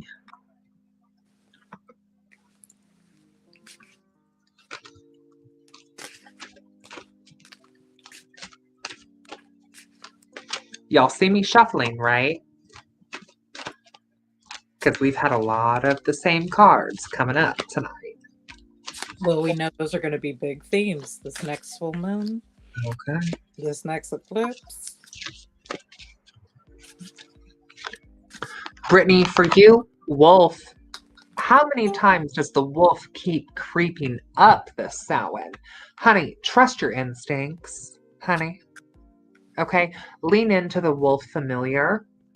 Lean into that fetch. Devour the ferocious calling within the howling of your spirit and run wildly into the freedom of your knowing. Listen to the mighty dead when they speak, because they speak to those that listen. I think it's probably talking about the wolf moon too in January. Yeah. Oh, honey, I got this reversed. I got talk. We got crystals and herbs. Oh, what medicine, what sacredness to behold. A dash of healing straight from mother's home. Crystals and herbs. Have you been neglecting your studies? Have you been getting away from your crystals and herbs? Is this time for you to learn how to use crystals and herbs in a way to own your power? I wonder too if this is also a time for you to understand how to do more malefic work with crystals and herbs. Because I feel like all the kids, all the new age kids are always like, oh my God, the rose quartz is up my butthole and everything. And it's like, babe, we don't give a damn. But what can we really use this for? You could be using some of these crystals on some spell work. Enhance some of your candles. And I would say start getting into understanding like what herbs are best used for what. Maybe start keeping a journal or a diary or a book of shadows. Maybe a forager's guide, if you will, with you, and start learning about these herbs that are in your own state. That's what I'm Come on with the genus loci, Brittany. Okay.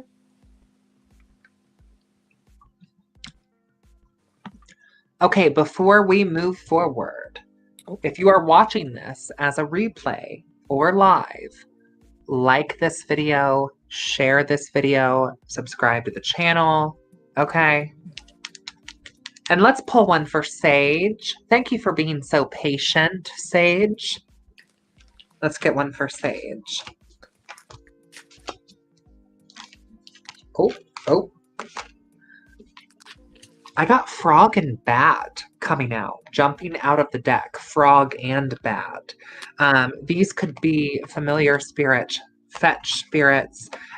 Frog, it's a time of healing. It's a time of kind of like stepping back, like retreating back, allowing the croaking to happen around you. Like, it could be that people are being like theatrical or dramatic around you.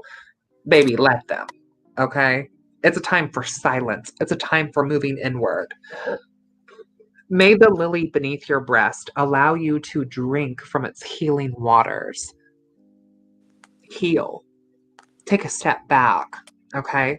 Be still, for there is serenity behind the croaking, the drowning croaks. I would say, like, let people talk if they need to, let people take up space if they need to. Honey, not your monkey, not your circus. Honey, hashtag allow the croaking. Exactly. You are a sovereign being, so be sovereign.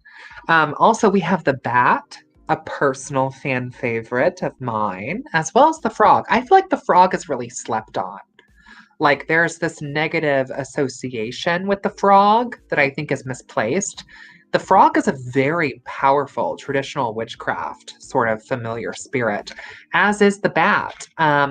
We have one more land based, more water based, and we have one more astral or air based, the bat. Um, yeah, Alvine. Very much like certain cards keep coming up, right? So the bat says, invoke thy power and fear not the hidden. What lurks is coming with undenying change. Honey, echolocation, honey, seeing with your eye and not your eyes, psychic abilities and healing, I think is going to be your Samhain theme. What have you guys said? Crafton. I have a full stack that fell out. Oh, let's get into the gig, honey. First of all, Miss Sage, we got seduction. I'm not. Oh, I ain't even shocked. Hear the roaring flames with a masterful trance that calls upon heaving chest. Give in to its alluring grip if you please, but heed my warning of the claws that draw blood without mercy. Baby, you got a Lilith tea going on now. Wow. What's going on? What's going on? This seduction is telling me that you have been seduced by the devil, and it's time to get into it, babe. Time to talk to the witch mother and the witch father. Yes, absolutely, Elle. yes, Elle. As soon as we are done with Sage, I'll have Crafton, if you don't mind, pull one for Elle. And then Blood, we're going to get to you too. Okay. Well, per the silence too, babe. You got seduction and silence. So I think while you are listening to the calls, It's giving beauty behind the madness for me. okay, okay. It's also kind of giving me a bit of there is wisdom in the silence because not everything deserves a reaction. Okay. Um, baby, you also got the veil. It's quite possible your eyes have become the fog in which you dwell, a half shallowed glimpse of all that you truly are or can be, that the tears you bleed are ready for the storms to turn the skies inward. So, honey, they're not seeing their own power and their own Okay, sovereignty. honey, and you need to Honey, understand it's all you, babe. It's all you. You got it. You just need to understand it's you and there's nobody else who can be you but you. Okay. And part, also, like, if I can just interject, Sage, you are that witch. Okay? You okay. are that witch. And like Estradia is saying, Sage got the three realms, the bat as the upper world, the frog as the middle realm, an earth-based creature, and the underworld per its aqueous nature. Okay? Also, the fog, the veil, Miss Girl, Miss Ma'am, honey, It's Lansing exactly. Sky You for are me. the three realms. You are the magic. Listen. Okay? Um, your last card too, by the way, is very Lilith. It's apples. Australia got apples too, I think. To That's take, been a theme tonight. one must swallow it whole. Honey, whole. And beneath the satin flame hides drowning waters.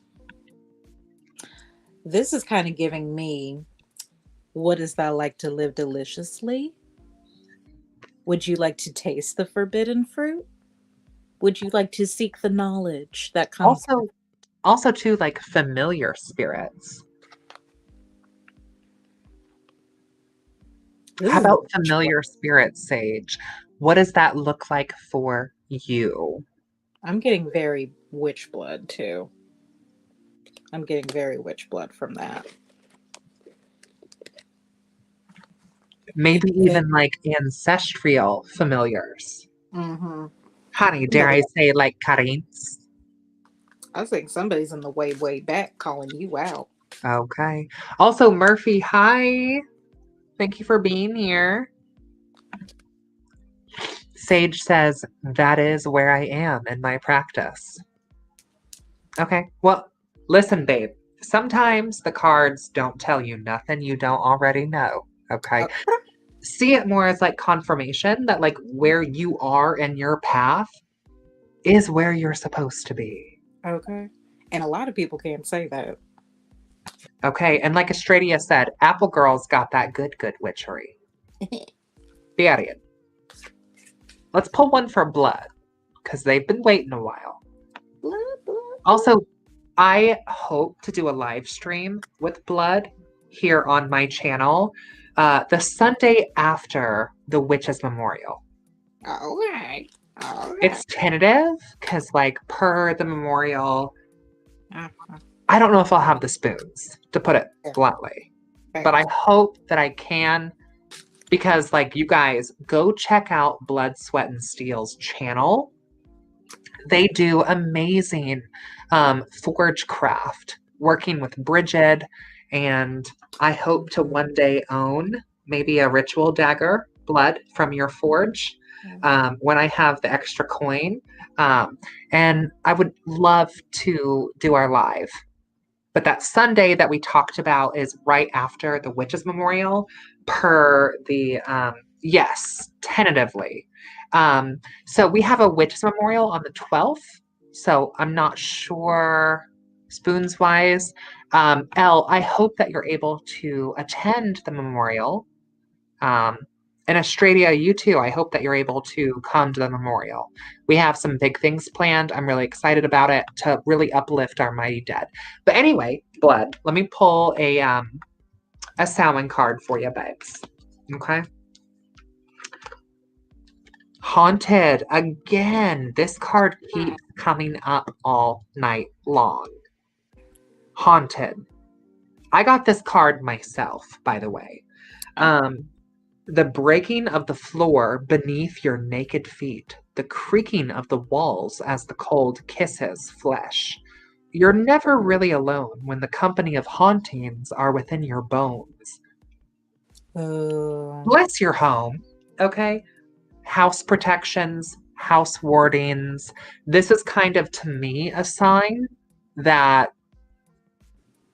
we need to really ward, banish, clear, cleanse. I would even go so far as to say that maybe during this season, daily banishing and cleansing rituals might be a good idea, right? How about devil's traps under your mats? How about keeping the 3 C's? Y'all know about the 3 C's? Keep it cleansed, keep it Clean, keep it clean, cleansed, cleanse, and consecrate. consecrated. Yes, yes. Okay, I have a video on my channel, the 3 C's of witchcraft. This is advice for me too, because I got this card too. It's basically like this Samhain season, I've been telling you guys. It's messy. It's messy. What have you got, Crafton? Well, we got apples again. Okay. So these apples keep coming up. So I feel like the pentacle is literally within the apple. I feel like this is very much the time for you to be more centered in your craft per these apples. I think there's also something in this of like just understanding the waters that you're within right now. Okay, troll crosses. Yes, please. I love a troll cross. You also got owl, and this one fell out too. Behold sight, O ancient ones, For there is magic in the darkest of places if one dares to open their eyes. So I feel like per this owl card, I mean, I feel like this could definitely be a familiar spirit for you if it isn't already. I would say too, this is kind of being able to be kind of like the owl and actually seeing within the darkness what's actually there. That's kind of giving me like Black Mirror scrying. But also too, I feel like because of the type of trade work that you do, I would say being within the forest and really taking in the energy of the darkness and really letting it shroud you, protect you, and let you understand it as it understands you.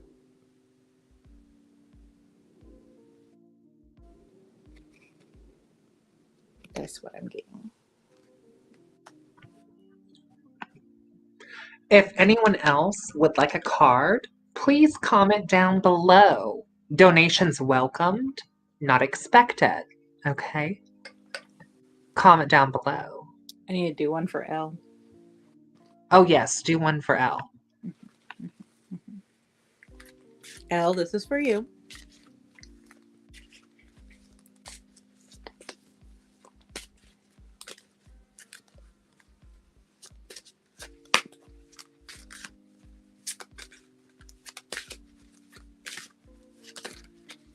Oh, something's trying to, yep, something's trying to come out. Dark Moon, ma'am. We already knew this when you were Hecate at the Witch's Ball, okay? We already knew you were a part of the magic. I think it's time to be devoured in it. I think it's time to be shrouded in it. I think it's time for this dark moon to teach you things that you haven't seen in certain books. I think it's time to embrace this dark moon and understand it in a more psychic way and a more like intuitive way. Don't see Yes, what's in yes. this. Can I just jump in? Okay. So, L, my love, you can read the books, okay? You can get into the Hecatean mysteries.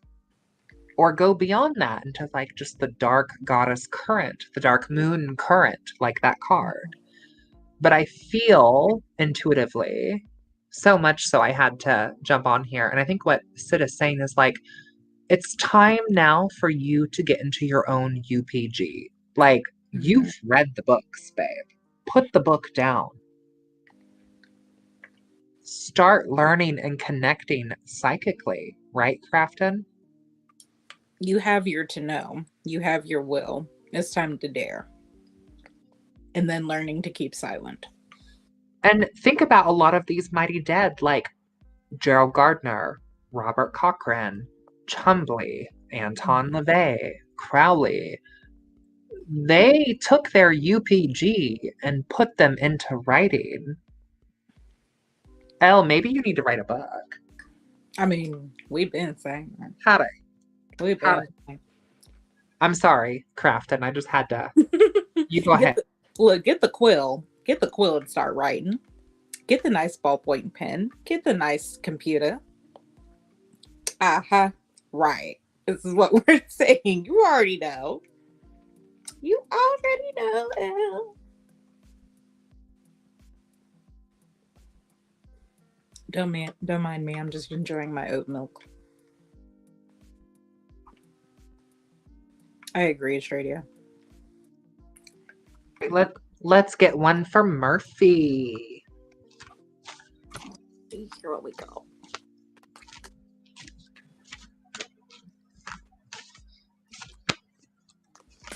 Very glad I picked up the deck. Murphy, healer. Come on, Horned Moon. We're not even shocked. Crafton with the Horned Moon. We're not even shocked. So the quote here is, "Listen as the medicine bleeds through her teeth. A river of mercy, blessed by the mother, seen only by those who hold her mirror." This to me gives me Dark Goddess incarnate. This to me gives me Babylon. It gives me the Scarlet Woman. It gives me the incarnation of the goddess and being her conduit. I feel like this Samhain is going to push you to kind of step into a role where people are not going to like you because you are going to reflect to them their shadow. You might be told that you are too much, too often, too loud. Okay? You're supposed to be. You're being a conduit of the divine, Murphy. And you might recognize that symbol on her forehead per some of our Sabbats. Think back to Beltane. Okay. Okay. Litha. Okay. Summer solstice. When you came up and right. Okay. Only so much we can say on a live stream. Okay. If you know, you know. You got silence, ma'am. I think with this type of silence, I think this is time for you to get into the watery depths of what silence is for you in your practice. I think it's almost like the oath of to keep silent to per the craft. I think there's some things that we can tell people, but we don't. Can we really talk about what the fourth pillar, the fourth power really is, Crafton? For me personally, to be silent is literally like I speak nothing, and no one needs to know what I'm speaking into existence. It's none of their damn business. No one needs to know what track I'm on. I'm already doing it. Just be happy when you see it. Be happy if you see it, because y'all all can't be in the same house seeing everything I'm doing. I will also say too, per the silence, it is connecting. Like, to be silent to me is kind of like the Two of Cups in tarot, like where two people are coming together. It is literally the dedication, the connection, the understanding of your craft, and being fluent and understanding that not everybody needs to know what's going on in your world. It's not everybody's business but your own. So I would say any manifestations that you're coming up with, not everybody got to know all that. Don't spew that out to just the general public, because they don't give a damn, and most of the time they're on your own. They're trying to like work against you anyway. So to keep your chances better, in the name of the Dark Mother, you're on mute. We had to put it on mute. Let's get one for Blind Wolf. They've been here for a hot, spicy minute, as Australia has said. So let's get one for Blind Wolf. Girl, you're welcome, Murphy. You already got hit, girl. Black cat. Black cat. As someone who already has a black cat, honey. So for Black Cat, it says, there's a curious journey into the depths of the unknown, hidden so deep that only the brave will gracefully return, with light in their eyes and shadow leading home.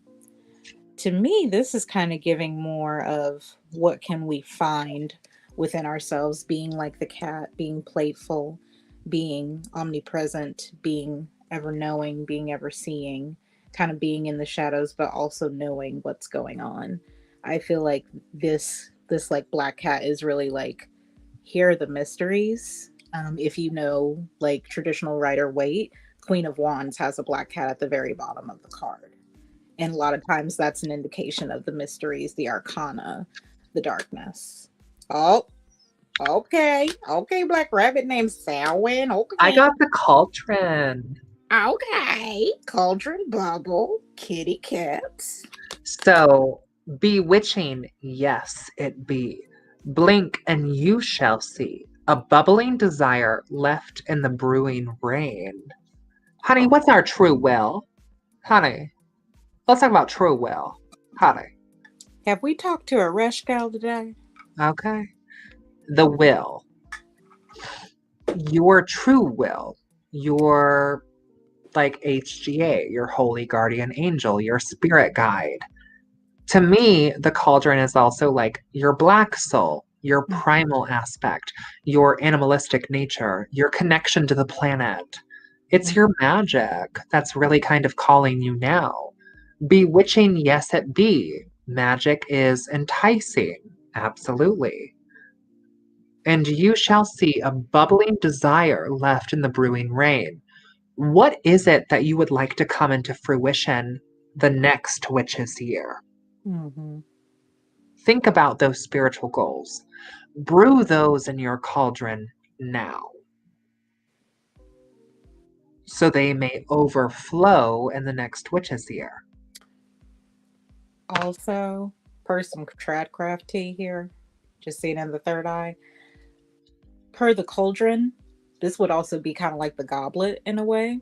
But I'm also thinking of like the dagger going into the goblet, which is basically the masculine and the feminine coming together. And I feel like this is the time for you to work with our chthonic lord and our dark mother to really see both sides of ways to manifest, because it's not always the feminine and it's not always the masculine. Sometimes it's becoming one with them.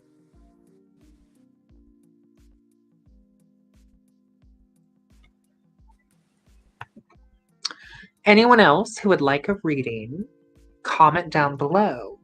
Donations are happily welcomed, but not expected. Just comment down below that you would like a reading. I think that Miriam, let's see, I think that we have Miriam. If you're still here, they would like a reading as well. Hey, babe.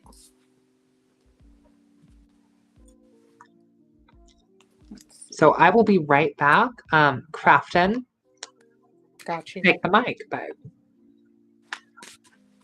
Hi, Miriam. Let's see. Oh, now hold on.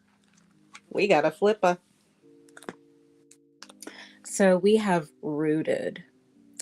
May you never tear the living ritual that is magic merged within the roots of your being, the soil of your soul. I think we had a conversation about this before, Beth. I think we did. Per this imagery too, per this rootedness, I mean, this is really you getting in your craft and staying in it.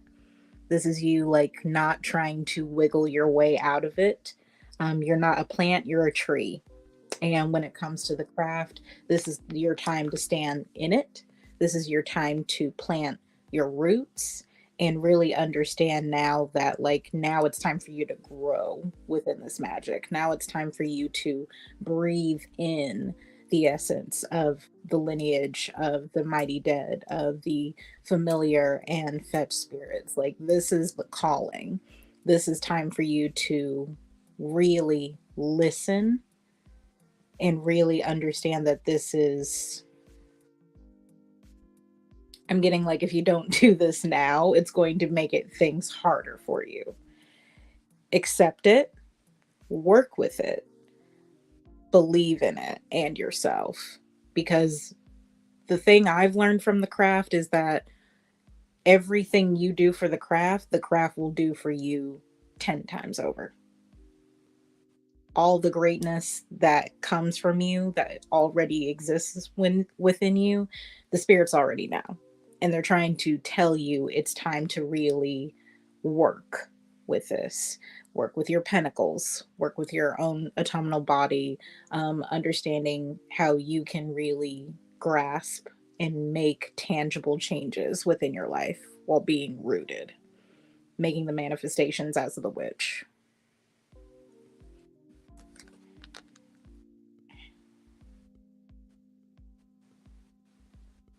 Mhm. The soil of your soul.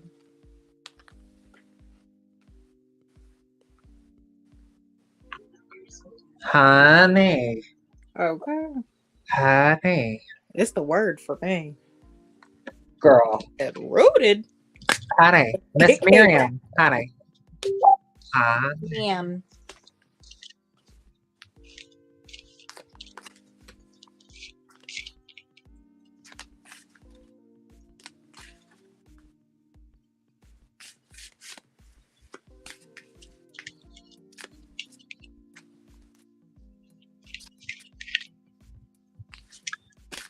So, Miss Miriam, first I have two cards for you.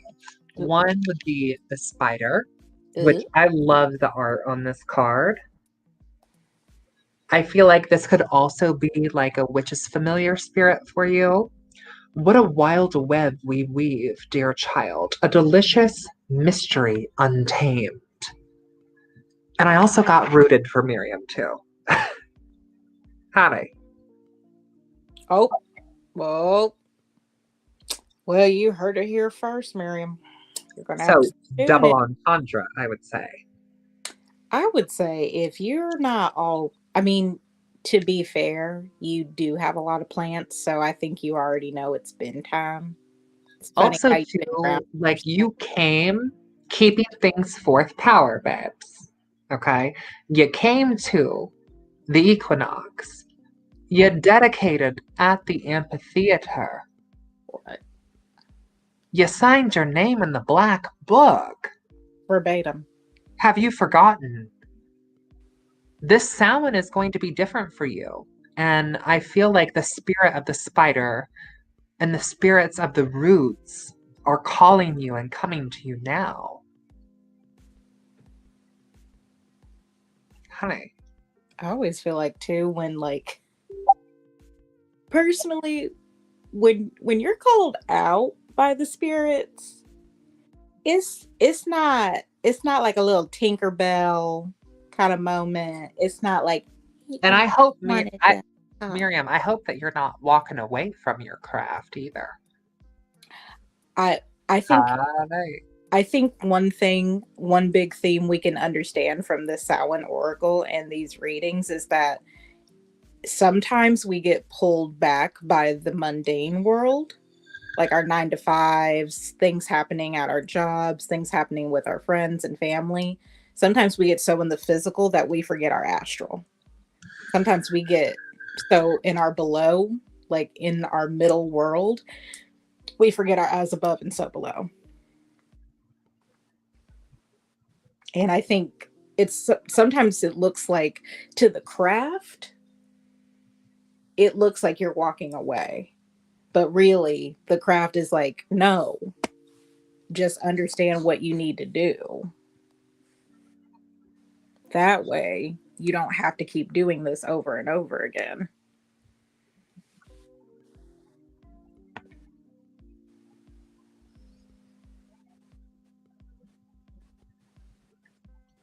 Yeah, no, stop doing that. Stop it. Stop it. Stop it. Stop it. Here's my thing, you can't have your physical world without your craft. Let's get one for Johnny. Okay.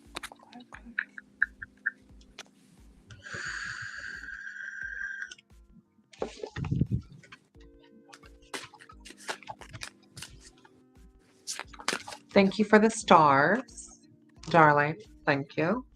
And also, Johnny, like I've told you this before, but like I would love to have you at our next open SCC ritual, which probably won't be until Ostara or the spring equinox, because we do 4 open, 4 closed in the SCC. So would love to see you here at Ostara.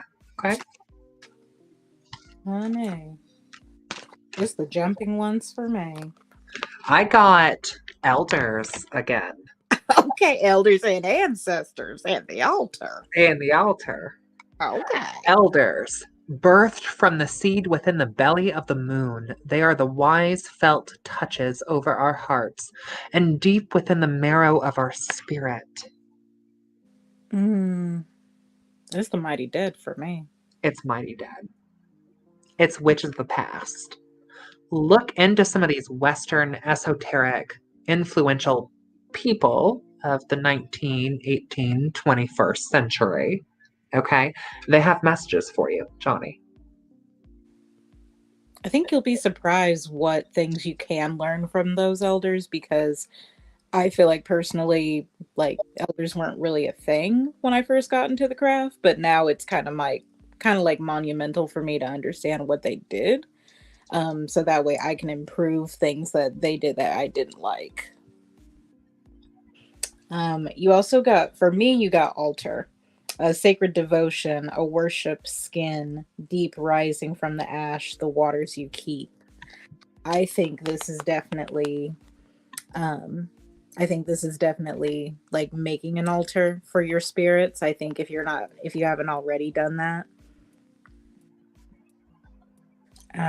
Huh. Okay, Germanic and Middle Eastern. Okay. Johnny says, I'd love to just give me a notice in advance and I'll come. For Samhain, I'm in Chicago. Elders is giving me time to reconnect to my Germanic and Middle Eastern heritage. Oh, Babe, we can talk about Sahir. Hare. the Sahara. Per your ancestors though, they hiss, a quivering so deep, only roots of your soil can lift the nakedness hidden within the vows made in silence, an ancient chill walking upon the spine. I mean, literally, I think there's even ancestors that want you to go into this path and go into this direction. And they want you to do it and show that by making this commitment to the altar and doing that work if you haven't done it already. And if you're traveling, why not make a travel altar for the dead, for the ancestral, something to kind of keep with you that you can keep in your car or keep in your bag or anything like that. That way you kind of always have like that glowing flame lit for them.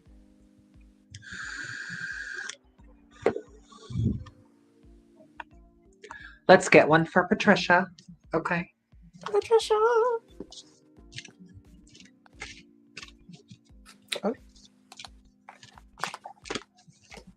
I'm trying to let go of altar, but she don't want to let go.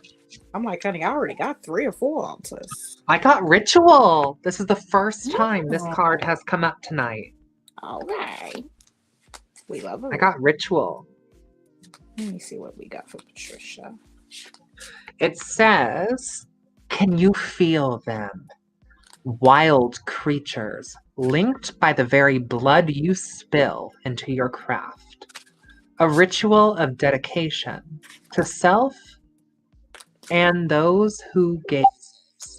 Hold fire, but whose whispers carry you softly through the unknown.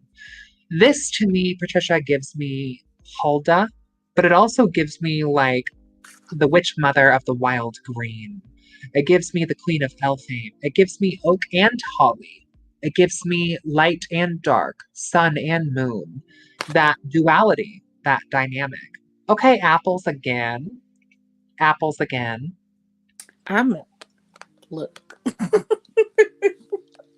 As somebody who is like very connected to apples right now, um, I've always been, but like I literally have like 2 gallons of like apple cider in in my fridge right now. So I'm just like, this is wild. I mean, taste the apples, honey. Like, I mean, there is definitely a bearing pentacle in between those pieces, and I think it's time for you to start digging in deep.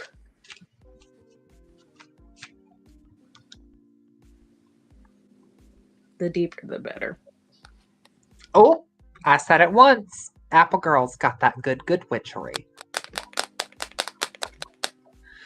Let's get one for Scothy, because I know that he's been on here for a while too. Okay, Scothy. All right, babes.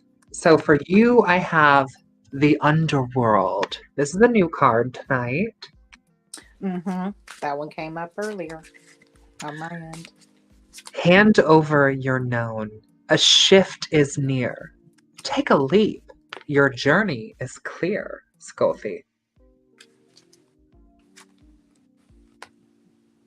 Ooh, the mischief again. Honey, this mischief is pretty wild. I'm telling you, it's some fuckery afoot for the Samhain. Keep your eyelids open and sight sharp as nails, for there is something trailing behind your tail. Here's my thing. Block. I'm thinking some of the mischief is in the mundane world too, so banish these folk too. Block, ban, delete, repeat is the biggest spell you can do. Okay, it's in the digital. Okay, it's a good block button. Don't leave them no explanation. No, this is why I'm cutting you off. No, we're not doing closure this year. Fuck that. We're not doing any of that. So just tell them goodbye, goodbye, goodbye, and just block them. Block them. Block them, because this just feels like too mundane to always be the spirit. Sometimes it's the spirit and stupid people. Sometimes it's the morons. Okay.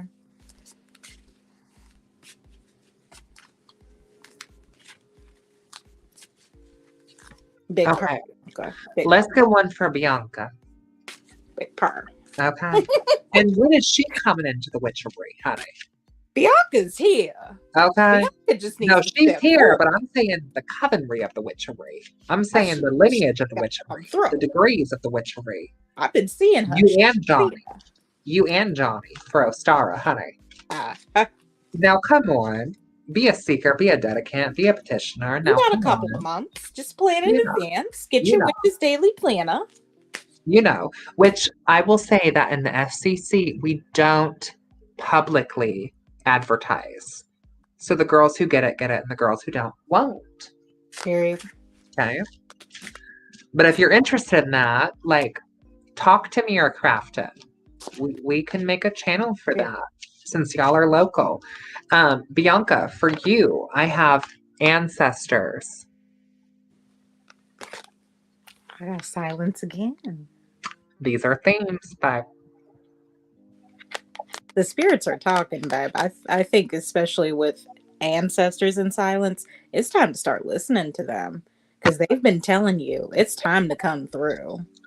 The ancestors say they hiss a quivering so deep only roots of your soil can lift the nakedness, hidden within the vows made in silence, an ancient chill walking upon the spine. Silence. There's a sweet embrace in the nothingness. Stillness brings a presence of self fully embodied. Bianca, we already know it's the theme, girl. They calling you. They calling you out. Here's my thing. Per the dark half of the year, there will be a lot of silence. It's going to almost be triggering, because it's like, shouldn't there be things going on? Shouldn't there be craze? Shouldn't there be celebration? No, this is a quiet time. This is a quiet time of year. This is time for you to kind of work within yourself, look within yourself, look within your own mirror, look within your own black mirror, and start really understanding what's going on internally, so that we can start manifesting externally. Okay? And for the better. Now, if you want Malefica, you let me know. Falling Auntie's DMs. I'm here. Okay, Australia. Okay. So, Crafton, let's take a pause from the cards. Okay. Y'all, if you want a card, comment down below. Okay. Comment down below that you would like a reading. We will try to get to you. Donations are welcomed, but not expected. Okay. And blessed be and mashallah. Okay. So Crafton, can you talk about, like, what was your first SCC Samhain experience? Can we talk about that? Is that okay? Yeah. Miss Girl, can you share? Are you saying like after the first wheel turn? Oh, let's do both. Okay. Can we do both? Can we have a hashtag craft and magic story time? Yes, we can. I can remember plain as day. I'm one of those girls that, like, if it's a theme, I'm going for the theme. You got a theme, I'm already picking out stuff on the Amazon. But at that time, I was definitely, going to the Walmart and Target if I could. Okay. So I definitely picked out specific spooky leggings, and they were fleece. I still have them to this day. I call them my Samhain leggings, and they literally are burnt orange and black, and they have like witches on broomsticks, of course, on them as silhouettes. And I remember getting there, and I remember the ritual was like so interesting because I hadn't really been in a ritualistic space with other people before. Um, so being there felt very magical. Um, in the sense that like it was something I didn't think I would ever experience in this lifetime, personally. Um, I also remember too the spirits. Um, there was a lot of mischief that year. There was a lot of invoking, a lot of evoking. Okay, if you know, you know. Um, calling into the Oh, spirit. girl, Miss Ma'am, that seance though. Girl, you Girl, remember it was sometimes, like back and forth, back and forth, back Miss and forth. Ma'am, sometimes you call the dead. They don't always answer. Okay? You gotta know they're just like the living. Not everybody wants a phone call from you, baby. Sometimes they just like, I'm Period. gonna put it on mute. I'm gonna put on my do not disturb. I'm gonna be like, no, no, no, no, no. I don't want to talk to you. And I think too that was a monumental moment for me personally because I always knew spirits were a thing. If anything, I was trying to get my parents to understand. I'm like, look, the way this is set up, I really be hearing stuff. I really be seeing stuff. I really be knowing stuff. They just didn't want to listen, as some parents do, you know. But I feel that that was monumental for the SCC because I think that is what established how the mighty dead were like starting to talk to us and flow through us after that. Because it just seemed like after that it was a monumental year of growth and changes within each of us. And two, it was intimate. Even then, even in the following year, it was intimate. It was very loving. We all had like matching cups that we all had, all matching mugs. They were really cute. I think I still have mine. And I don't know, it was just a closeness in those first few years. We still have that closeness, but it changes every year. Like it's never the same. And I enjoy that because spiritually speaking, like if something is going to continuously stay the same, then that's called stagnicity. Like that's not something you want. You want shifts and Right. growth and change so that you can transform and be the best which you can be. Right.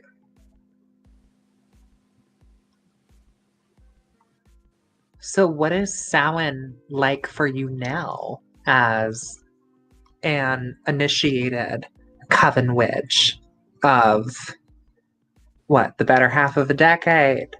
Well, you just have to. Um, I would say it's trial and error. It's like witchcraft is not something that you get overnight. I had books on books on books from the time I was 16.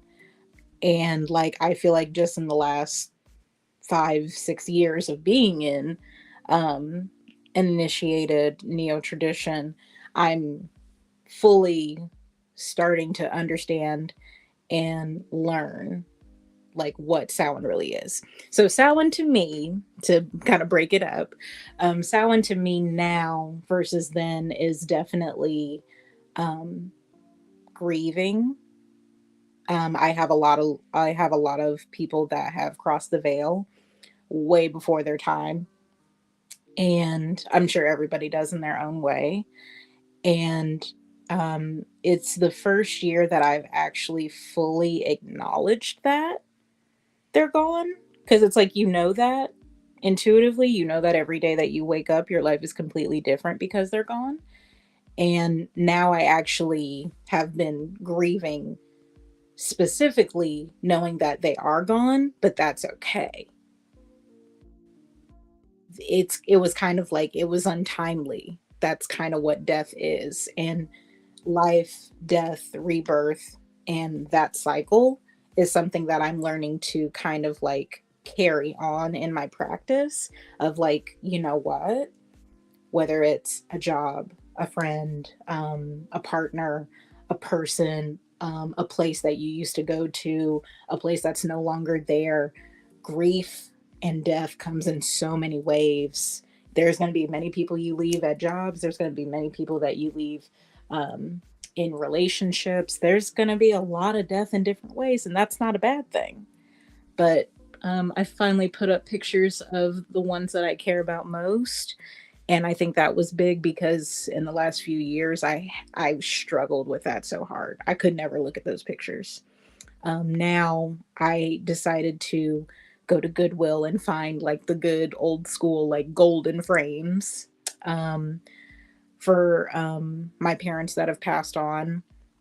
I have like a wooden one that I found for my dad that literally is just says like dad, daddy, father, and all that, just all hand carved on the inside. And like, you just don't find frames like that anymore. So I felt like that was very specific. I got like a couple of cute little like bat and pumpkin light up pieces. I've been going to my altar more.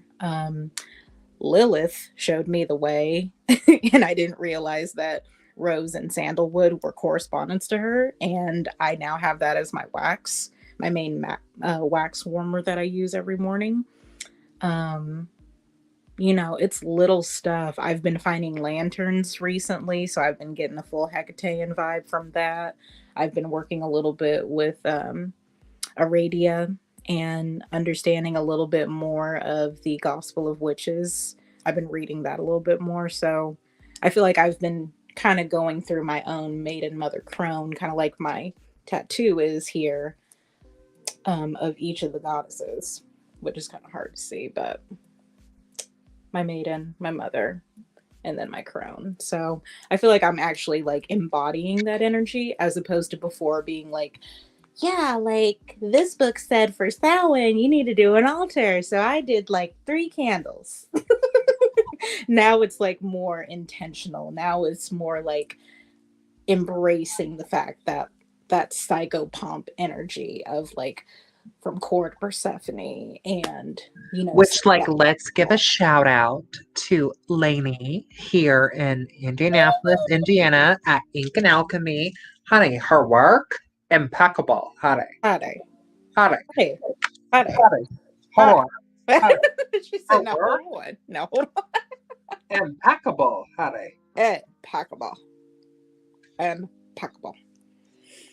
Yes, yes. And also, let's talk about Australia here. So, I did an all over card pull for the season of the witch, and I pulled protection, seduction, and the underworld.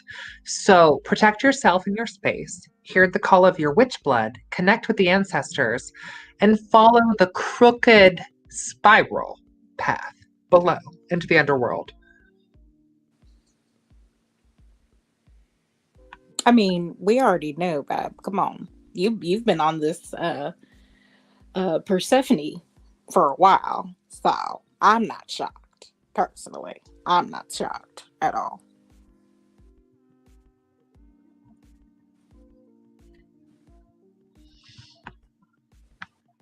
Also, Miss Kimber, don't be shy.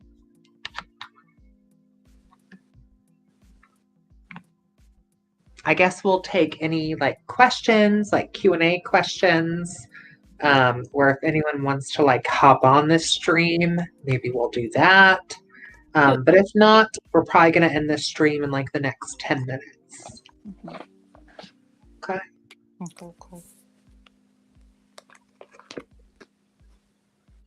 There's another deck I want to get to that's kind of similar to this one.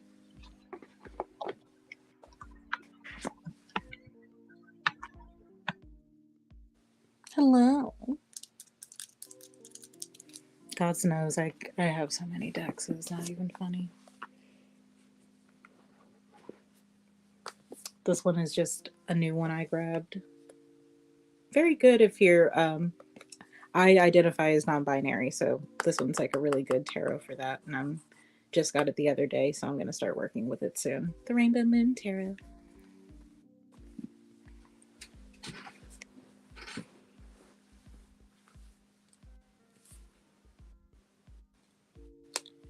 A little bathy moment. Australia, why did I literally just ask Instacart to give me just a couple of pumpkins, and I ended up with 2 bags of mini pumpkins. Advice for tapping into that dark goddess energy. Things that things you think would vibe with me. Haley, for one, um, I want to talk to you privately, like about publishing stuff. For two, Dark Goddess Current, look at the channel. I've made videos about this. I also think too, Haley, like when it comes to the dark goddess current in general, it's a journey. It's not figuring out, okay, so there's Hecate and the Morrigan and maybe there's an Aradia tea in here. No, they're based under the guise of the dark goddess. They all are the same in the sense of what they represent. The only thing that's going to be different is their mythologies and where they come from. And yes, Australia, that's what I was literally thinking. I got the paint pens ready. Jazz, how do you get your bakor to stay lit? Mine is constantly going out. What you What? mean going out? Right. What kind of bakor do you have? Because I use charcoal in my bakor. Right. Now, there are some bakors that are electric. You can plug them into the Okay. wall, but I'm not with that kind of shit. I'm Okay. not I'm more either. of a charcoal kind of girl. The Same. charcoal should stay lit for a minimum of 30 minutes. And if you're using high quality oud, which I'm not sponsored, but Nabil oud, the red, the white, the black, the blue, the orange, Nabil oud, superior. Okay. Yes. Al-Basha, the elite, if you will. Yeah, You should have I've plenty of fragrance in that bakor. I have never heard about a Bacord not staying lit. What spirits are fucking with you, babe? Because that's How are you lighting your bakor? Are you lighting like the oud directly and then putting it in the bakor? Because you should be that's using not a it. charcoal. It's not Palo Santo. It's Also, what kind of bakor are you using? okay. Because there should be like a metal lip to the bakor as well. Murphy said, LOL. Don't LOL us. Tell us what's tea. Girl, this ain't Palo Santo. Don't be doing that. I forbid it. Wait, were But you lighting the oud straight up and putting it in the bakor? literally. Is that what we were doing? Because you Girl, should no. use charcoal. You And it's always okay, not everybody knows the ways of the sihira. It's cool. This is like a type of like folkloric practice. You were lighting the oud directly. That's okay. Stop. Because never do it again. um, I understand maybe why you would do that, but you're wasting so much money because if you get a charcoal, like a charcoal disc, and you put the oud right on top, you are going to use maybe 2 or 3 pieces of that Nembio oud on the charcoal, and it should burn for about 30 to 40 minutes, and it should be very fragrant. If Estradia is still here, she can attest to how fragrant and potent oud is. Crafton, you can compare it to Western incense versus oud. It's strong. Here's my thing with oud, in the sense that I'm thankful Jazz put me onto it because it's just a beautiful scent in general, and there's so many undertones. Um,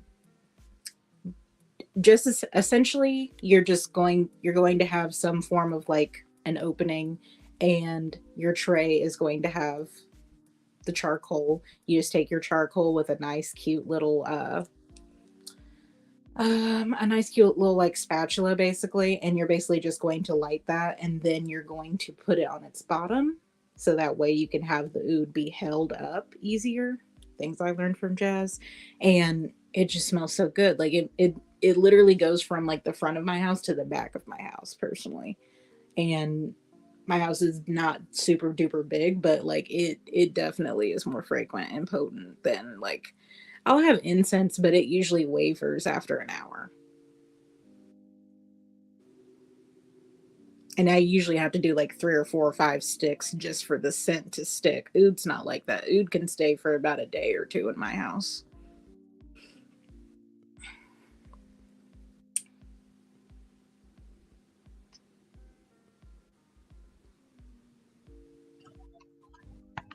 And also, like, there's different types of ouds. Like Astradia is saying it's the good stuff. I love the black oud. Mm-hmm. Okay. The black, the white, the red ouds, delicioso. Okay. Jadum jayed. Mwah. Period. Or the orange. Have you had, I Yeah. think you've tried the orange, right? I have the orange. I like that more for a lot of inspirational type of work. I would say that's very good if you're like trying to get up in the morning. And then I have the blue oud, and blue for me is very more somber. A little bit more for like uh, Black Mirror scrying. Honestly, it will probably be good for personally. I also think it's good getting into your emotions if you're trying to do shadow work. Uses for the mini pumpkin. My gears are turning. Oh, let me go. Australia, you Let me should be on this live. let me go get it. Let me go get it. Hope please. Okay, hold please. We're going to take a brief intermission. Hold please.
Okay, and we're back.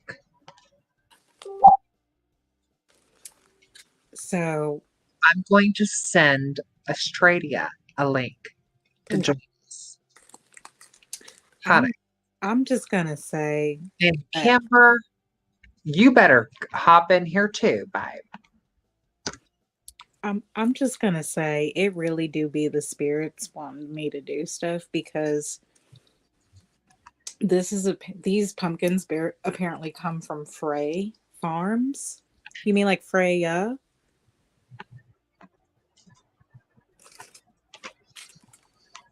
Mina came into the witchy room. I know God damn. I that leave the room for 1 second. that's And my our Aries daughter done hopped in here. Come here. that's my niece. She hates the camera, but I'm gonna. Also, Australia, it says device is not connected, babe. Oh, oh, Mina. She said, "Now hold on." Hi, Mina. I know. You know you're not supposed to be in here, honey. She's like, she's like, Okay. trouble. Oh no.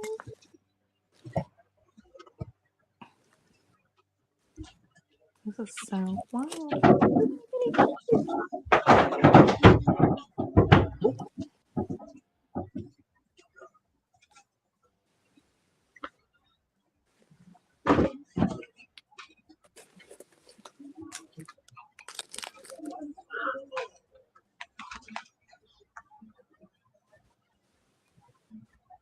I had no idea I had so many. Okay. We got some options.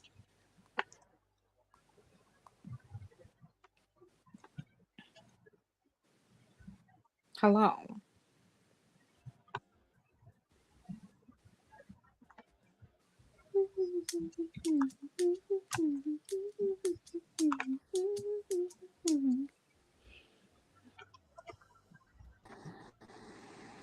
Hello, hello. Hello.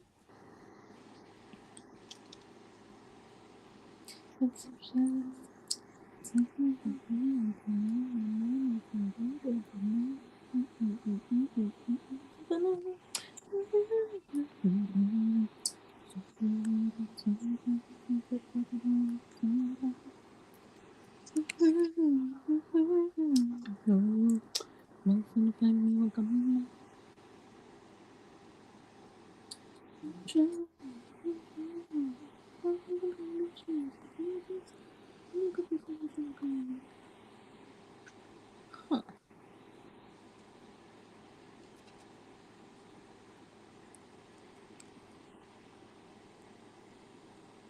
Okay, thoughts.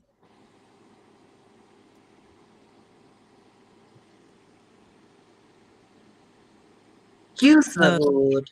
Just use the oud. I would just use it at this point. I wouldn't see it as cultural appropriation at the sense of like you basically would have to be like, oh, I just so happen to be Middle Eastern and I'm selling it. Like that would be the appropriation, in my opinion. Well, also something to keep in mind is that it's only cultural appropriation if you're using it inappropriately without having any knowledge of it. But if you're using it appropriately for what it's meant to be used for or as advised by that cultural, that becomes cultural appreciation. Okay. Okay. Good to know. Miss Kimber, what is going on with your stream? It'd be the spirit sometimes. Also, why am I the only one on here? Girl, I'm Girl, right here. I'm just making sure. I'm right here. It's having 5 pumpkins for me. This is crazy. I'm just saying, pop some sigils or some bind rooms or something on those, and you've got wards for your whole house. Girl, I guess so, because Okay.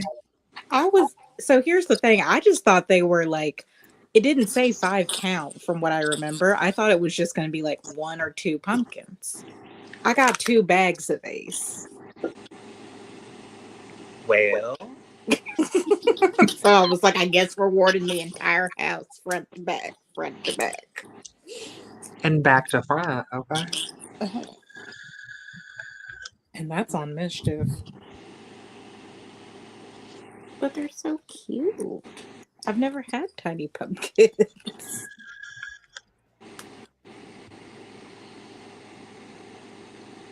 Because I haven't done stuff with pumpkins since I was like high school, maybe. Historically speaking, at least for the size, they're close to accurate because originally, it was turnips that were used. Oh. You know? And for those of you on the Patreon, you'll know that from Jack of the Lantern. Hi.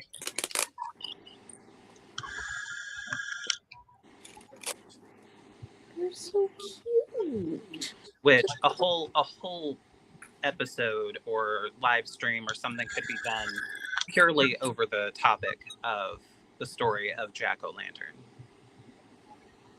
Well, I have a whole video about it where I reenact it on Patreon. It's cringe, babe. Oh, I need to see it. Why have I not seen this yet?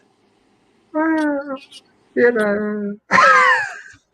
She said, this isn't. I literally in the video, I'm wearing a hoyalta and everything. I'm like, Oh, nothing. Also, everyone, Jasmine does some really funny videos. One of my favorites is where she's hiding behind the smallest tree, hiding from villagers. I'm doing finger quotes, you can't see it, but hiding from villagers, and then wait, running through the I woods. might be able to share this. I literally remember that. It's so funny. She was just like, Which video is it? It's a part of the it's a part of like the Sororibus Obscurus playlist. It's the very first one. Is it Ritual? No, Or I think Dark Awakening? it might be Dark Awakening or Summoning. Hold on. Dark Wait, will I get copyrighted on my own content? I doubt it, but if they try it, then that's what magic's for. Yeah, I think you'll be good. Yeah. No, for me. I can get that song out of my head now. Let me pull it up. Hold, please. Also, just because I have to put Jasmine on blast, my favorite Jasmine Ambrosia quote ever is, "If it weren't for the trees, there would be no forest." Verbatim. Okay, but is she wrong though? You're not wrong. Right. It was Right. how literal but iconic it was for us. Because, like, if it weren't for the trees, there would be no forest, you guys. Her. And, like, the girls who get it, they get it. Is it Dark Awakening or is it Summoning Ritual? Or it's not Blood Ritual. No, it's the very first one, I thought. Dark Awakening? I thought so, yeah. Yeah. God It, damn. it's like I got 3 eyes. Hold on. Oh my God. She was like, I have to go outside. Wait. I literally remember because you came to my apartment after. I was like, let me use your hands. Literally, she's like, so like do this, like, but like over the candle. Yeah, and let me tell you, that blood ritual where we went over to Crafton's house and did the whole candle thing, my hands were stained forever. You're I'm not shocked. Okay, this is the video. Oh, it's so good. This is the hit for me. Are we ready? Are we ready? Yes, we're always ready. Roll that beautiful bean footage. Okay, I'm going to mute everyone.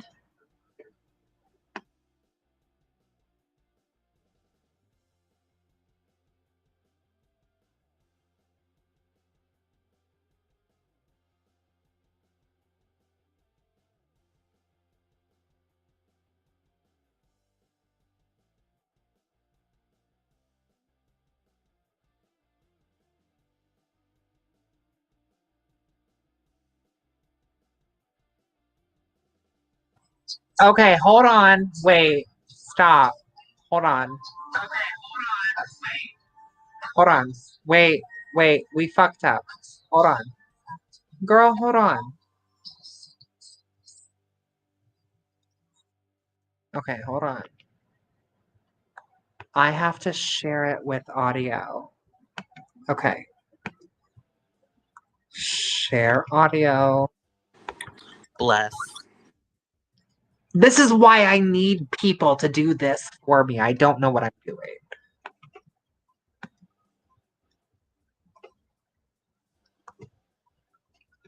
Okay, let's try this again.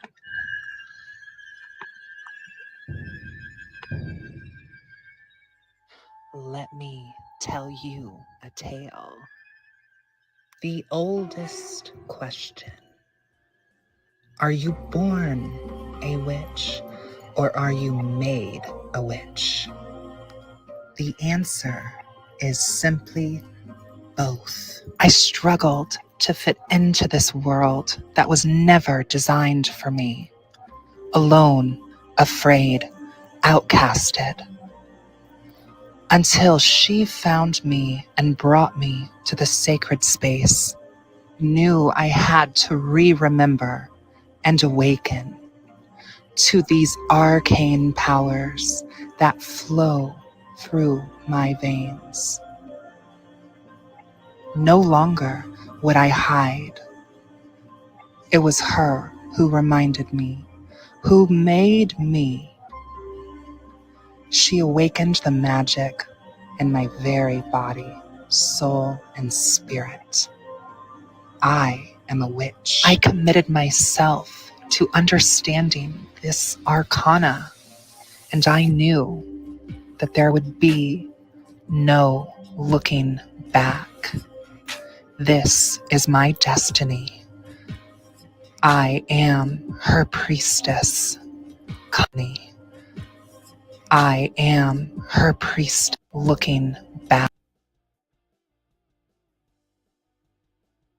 I think this is the part, right? Verbatim. Give her an Emmy, folks. Give her an Emmy. Okay, but the fit, The fit was a vibe. the Mother Gothel hair. I mean, Pens. you are often impeccably dressed, yes. Always. And by impeccably dressed, we mean I shop at Goodwill, honey. Same. Honey, I make it work for what we have, honey. That red skirt is actually a red maxi dress that I tucked into my bra and put a black sweater on top of. I mean, you gotta do what you gotta do. But I think this is what you were talking about, Australia. She's just like, yeah, I don't think anyone can see me back here. Skinny legend. She's like, this tree completely conceals me from the evil townspeople who want to squish my witchcraft. Okay, let's finish the Dark Awakening. Now we have to go through the entire Sororibus Obscurus playlist. I hope y'all know what you awakened. Oh, well, here we go. All right, let's finish the first tape. Let's roll the footage. Okay.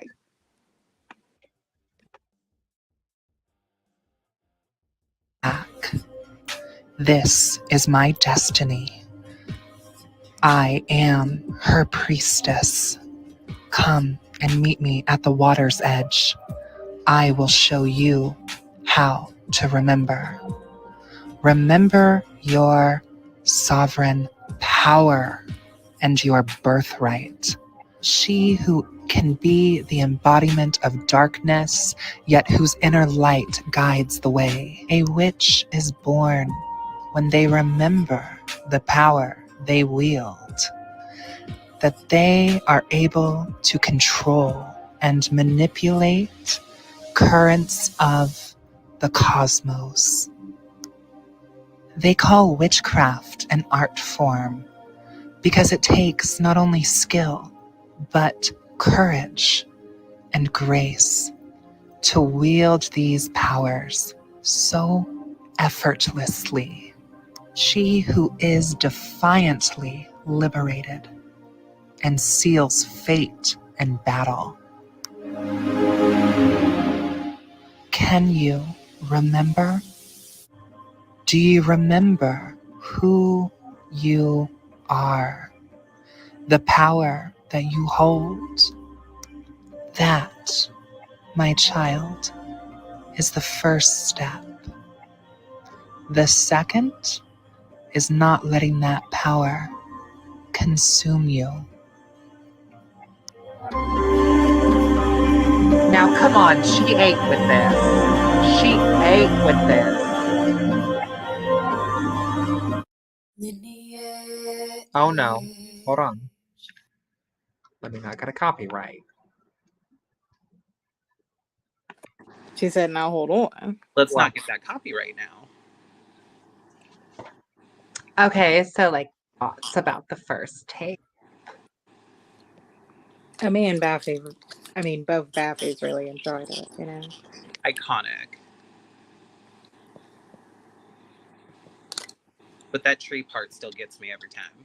Tense.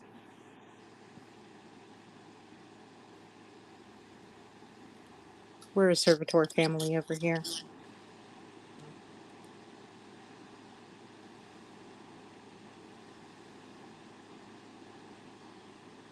We fully advocate for plushie magic. Honestly. Plushies make great homes for servitors. Okay. The funny thing is, they inhabit them before I get them. Well, you got that special kind of plushie magic. Oh,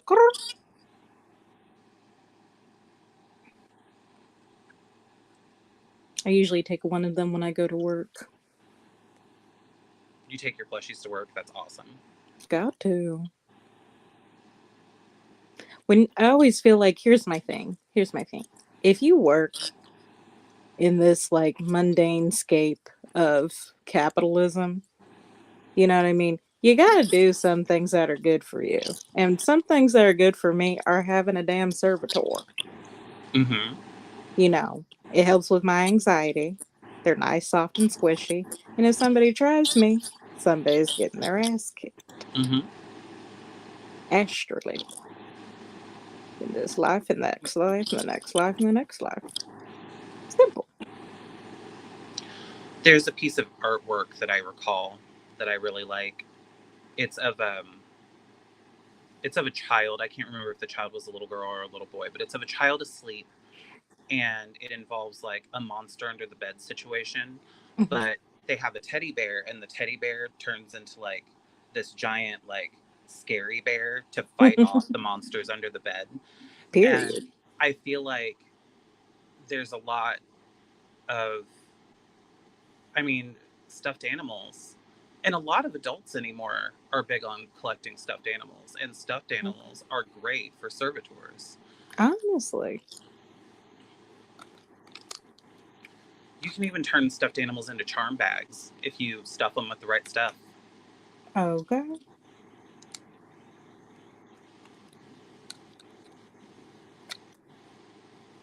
So cute. They're just so cute. They are very cute. I love that you have multiple sizes. I had to. I'm not absolutely in love with the keychain version they have of him. I might still get it, but I'm not in love with it. It just doesn't look. It's just a little bit misshapen to me. I don't know why it didn't occur to me till just now, but have you seen the Plague Doctor and the Plague Nurse plushies? Excuse me. I would Yeah. like the Baffy and the Plague Doctor. Well, I have both the Plague Doctor and the Plague Nurse, and it just occurs to me that maybe I should do some kind of servitor tea to have them protect the house from illness and disease. Oh, Probably should have done Yeah. it at the beginning of the pandemic. Oh, Also, I would like the bat, which I guess we can get that at Walmart, Crafton. The bat. Girl, that's a squishmallow. Those are different. But there's a bat plushie at Walmart, right? Well, Walmart sold out of a lot of them. So now it's become an eBay pull. eBay and Amazon. I'm going to roll the next tape. Okay. Summoning ritual. Are we ready? Hit it. Oh, we're all ready. We're all ready. We got the whole crew over here.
Drama.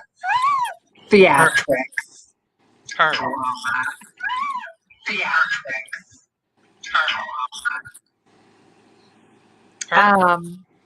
Right. You know, little afternoon in the woods, as you do. You know. Any thoughts, feelings from tape 1 to 2? I just remember you being very determined to go outside that day. You're like, I'm going to the damn woods. She said, listen to the witch wood.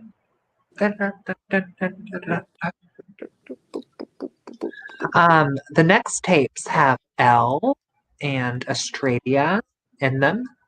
Okay. Miss Adrian, if you're here. Miss Tina. Okay. Because that's the blood ritual 1 and 2. Miss Rennie. That's the blackguards. Okay. Okay. Let me bring up the next footage. Trigger warning. There will be fake blood. Oh, yeah. Yes. That. If Yeah. you don't like blood, you might not want to watch this video. Australia, any other thoughts about tape 1, tape 2? I enjoy the mounting energy that you can feel from them, because there's definitely like tape 1 is very like calm and a little bit somnambulant, but like you can feel it building as it gets towards the end. And then of course tape 2 becomes much more intense, and there's a certain severity to tape 2. I like them both. I think they're both really good. Let's get into it, shall we?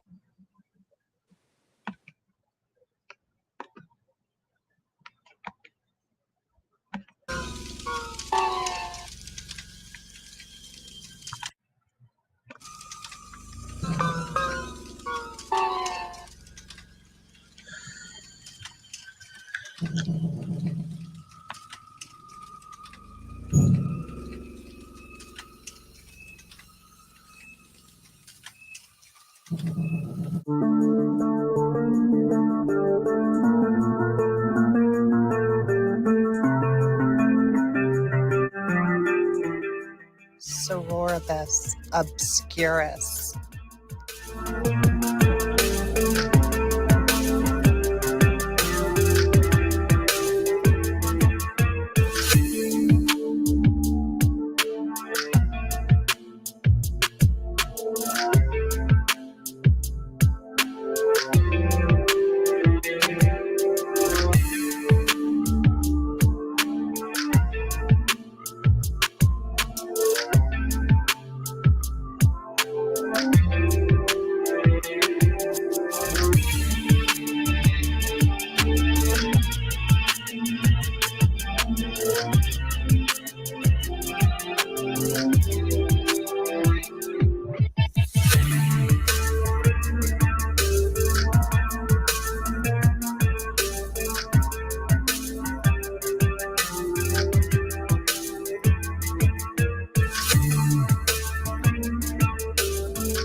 Okay.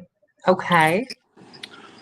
I have so much tea from behind the scenes of shooting this video. Okay, so let's talk tea behind the scenes and also like the magic of the film. Okay. Well, let's start with the magic, and then we can talk about the blooper reel. Magically speaking, like, I've done some initiatory rites before. That was some serious initiatory tea. And Jasmine, you'll have to correct me if I'm wrong, but this part of your series was all about the not just the awakening of the witch, but this was at that point where a witch finds her coven, and the coven is taking its first steps into magic by honoring their ancestors and their deities and such. Correct? I think she took off. Where'd she go? Where'd she go? Yes. Ah, there we are.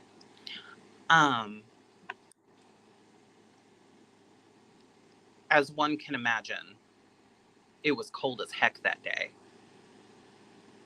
It was so cold. And those of us that were in the video were, by the end of it, covered in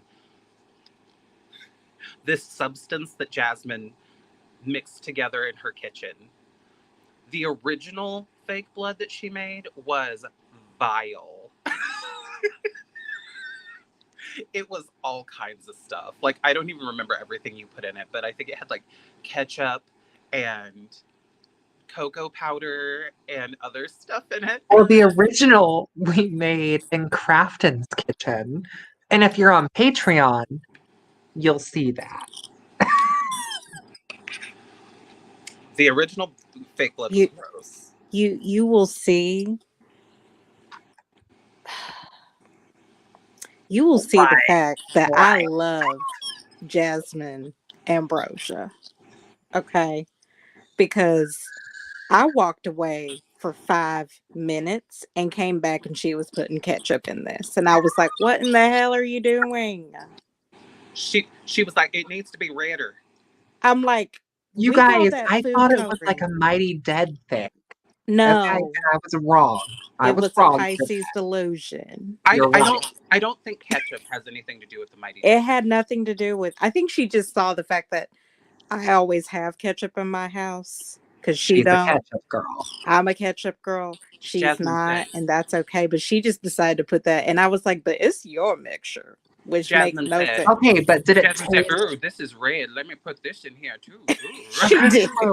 Now, okay, now here's my thing. Did it look like blood? No. No, Did it taste like blood? not Also, even. no. Did it even taste remotely good? Also, no. No, no, nose across the board. The second But batch was, magically like, wise, let's go back to the magic of the let's go film. back to the magic. I'm just saying, the second batch was much better because it was basically cocoa powder and strawberry stuff. Oh, praise be. That makes more sense. Right. She said, I put some Venezuelan in here. For those of you that stuck around to watch, I was the one with the lavender hair, lilac hair, whatever. There was a lot of interesting symbolism that cropped up kind of by accident, or maybe it was on purpose. Specifically towards the end, Jasmine liked to say that when she was pouring the blood on the one girl in the middle, it looked like my uterus exploded, which I feel like has some very like dark mother giving birth to things tea. Fair. And then Very fair. there was also a lot of, other imagery, like placing the horn in the goblet, or the horn representing a dagger. You talked about that earlier, Crafton, about the union of masculine and feminine, the smearing of blood. I couldn't get, so I had this idea to dip the dagger or the horn into the blood and then like draw a pentagram on the ground. And okay. It was so cold. Yes. That I couldn't get the blood to do what I wanted it to do. So eventually I just reached in the cup and smeared it on the ground. And it still looked good. It did. It looked pretty good after the fact. But a lot of the symbolism that was there was about like union, transformation, and emerging from it different. How we're birthed through darkness of the Dark Mother. Birth Which through dark also, magic. I don't know if y'all saw, but there were some tarot cards pulled in the beginning. For the sequences. We're still looking at Tower, Empress, High Priestess. Per Bridget, like I still haven't filmed those. So. It might be a dark half of the year too, baby.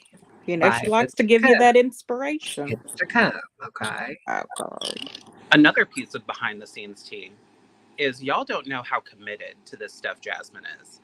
Always. This woman climbed up into a tree. She sure did. To get a shot that she wanted. This woman circled us from all angles. She got down on the ground. She got up in the air.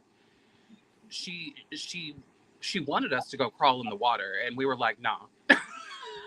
It was too cold. We were already wet. Maybe next time, though. Maybe next time. If it's like pre-Litha.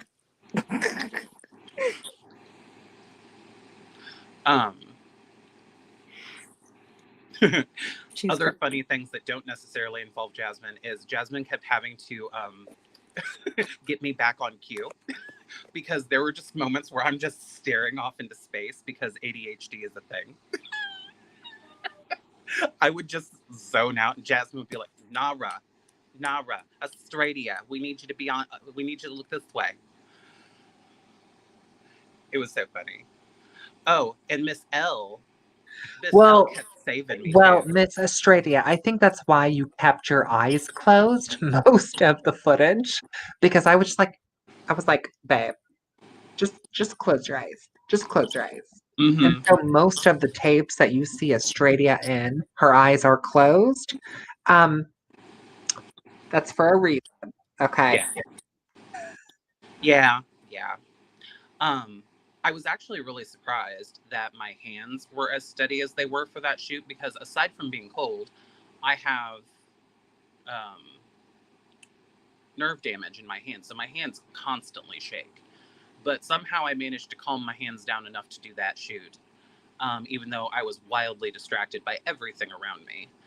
Um, Also, Miss L saved me a lot during that because, as you saw, a lot of us had these long lace shawls, and I kept getting caught in the thorns. So I would get caught, and Elle would stop, and she'd get me unstuck, and then we'd keep going around in circles. Also, I probably would have been. Also, Miss L is an ally for the dolls. Oh Okay. yeah, oh yeah, absolutely. Okay. Okay. Okay. And it occurs to me now that I probably would have been around the same ish height as everybody and not been so gargantuanly tall.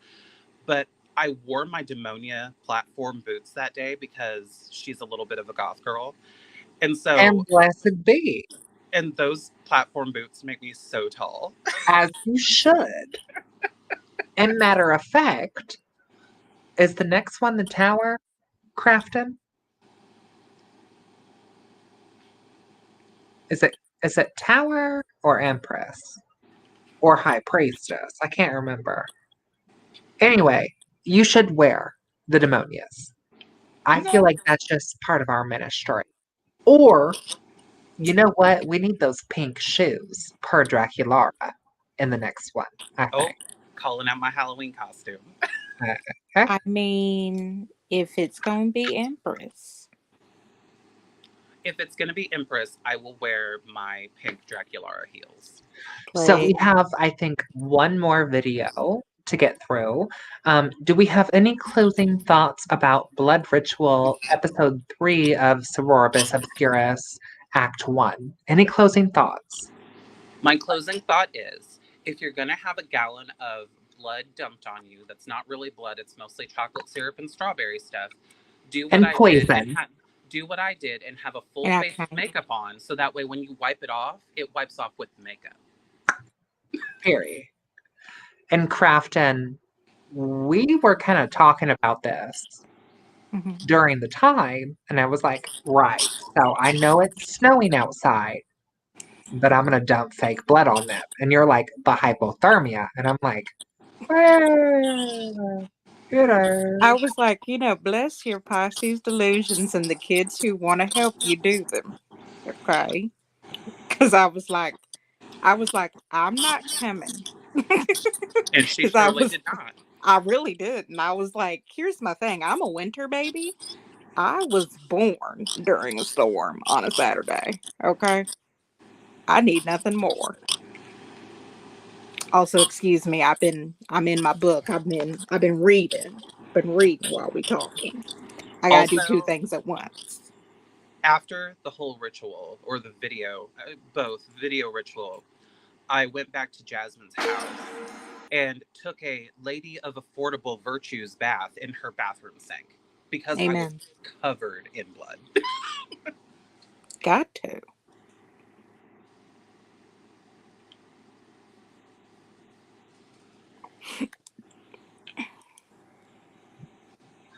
Also, I will just say,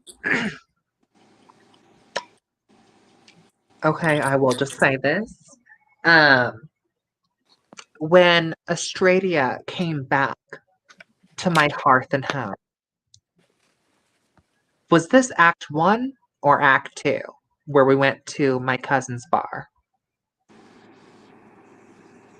I wasn't at Act 2. I wasn't at the act with the black clothing. So after Act 1, It was we after. went to my cousin's bar, which I will not say the name because we are live. So if the girls who know, know. The girls who don't, won't. Elle said, it was death a small sacrifice from me. It was so cold. I appreciate the sacrifice, as does the Dark Goddess. Okay?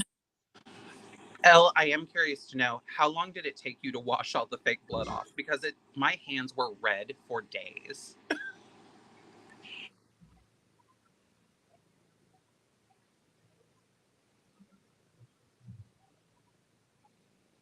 Artistically, any other closing thoughts, Crafton, that you might have about Act 1 of Blood Ritual? Because, Sororibus Obscurus does kind of shadow the Sororibus Obscurus. Hare.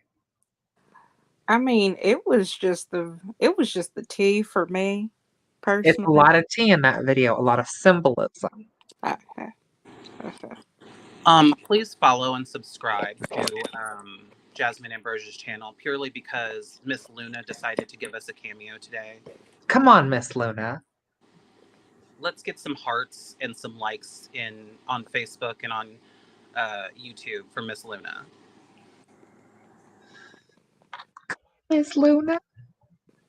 Hey, baby girl, look at you. Look at you, you're famous. It's the fact that we've been live streaming for 3 hours and 33 minutes. It's a 333. Okay, let's roll the next tapes. We got one more, and then we're done. Roll the beautiful bean footage.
Okay.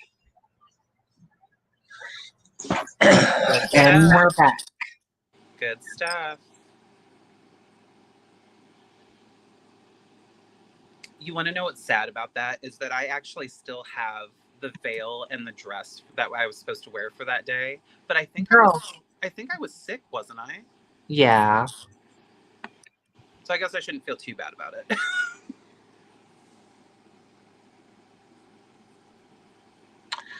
So, thoughts, feelings about the tape?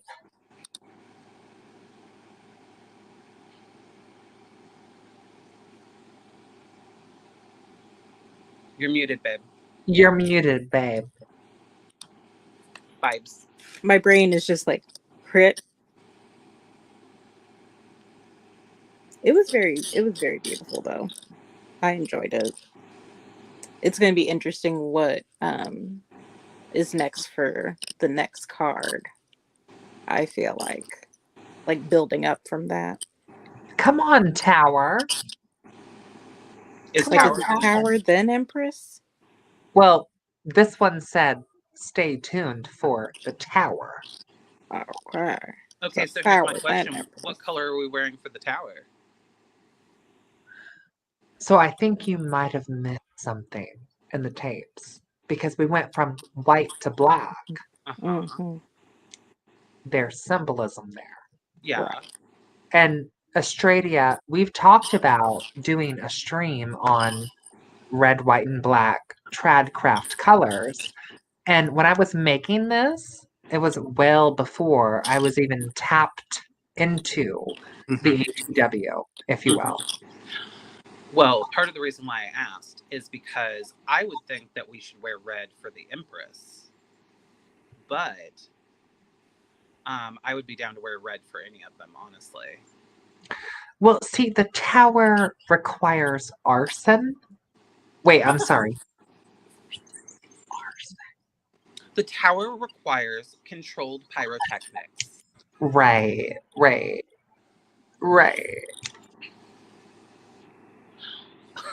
Also, for community guideline purposes, the libation that was seen within the video was grape juice. Grape juice.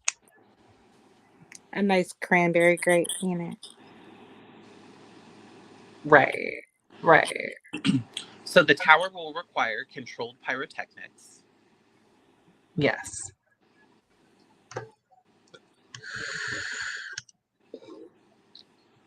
I've already got What the do we vision. got, Crafton?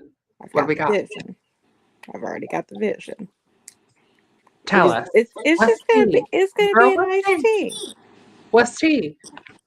I mean, it's gonna have to be done in the backyard of sorts, you know. Well, hedge crossing, if you will. I'm just seeing a few things. Just seeing a few things. It's a lot of flying. A lot of flying. As I just got past the chapter of broomsticks. So, gonna be very interesting. Mhm. Also, y'all, comment down below what y'all thought about these videos. If you're watching the replay, okay? Comment down below. And also, too, Australia and I allegedly are supposed to be doing a live show tomorrow. Highly alleged. Highly alleged. Probably fraudulent. But yes, we will be doing a live show tomorrow. Hi. We're gonna be reacting to more X Witch videos, right? Honey, pray tell. Because we got some videos to continue on. Yes, we do. Also, I love how differently Crafton and my brain works, because Crafton's like, I'm having a vision. I see how this is going to work. And I'm over here like, man, I have to figure out all the logistics of who to bring in to handle this controlled fire and making sure that we call all the right people so that way the fire department doesn't get called. Like, Very Gemini. my It's Gemini very. brain just over here like, how do we do this legally? I'm like, I got the legals. I got the legals up here. It's fine. It's So fine. are we doing it in my backyard or? I mean, you got the fire pit, so makes sense to me. What are we setting on? What is going to be set on fire, though? We don't know yet. That's the vision. that comes with time, babe. You know, it's not completely the dark half of the year yet, so we're just gonna let it simmer and brew, just like a good cauldron. I mean, we could totally build a Wicker Man. I will be right back. Hold, please. Okay. Sorry, y'all. My brain's got to do two things at once. Well, Crafton, Mm-hmm. let's do some bibliomancy. Oh, say no Come more. on. Come on. Say no more. Who wants a bibliomancy? For those who have not done bibliomancy, essentially, you just take a book that you're reading. It doesn't have to be based on witchcraft or anything like that. Right, Elle. This is what I'm saying. We already got it. We already figured it out. It'll be fine. It'll be fine. But essentially, you just take a book, and essentially, what I usually do is I say, like, what is something I need to learn from this book? Like, what is like a specific subject that I need to learn? So I'll feel the pages through my claws, if you will, and go back and forth until I have like this kind of distinct part of my intuition that's like, aha, this is the page. And then I pull it to kind of see, like, okay, what am I supposed to learn? So who wants a bibliomancy from the Crooked Path?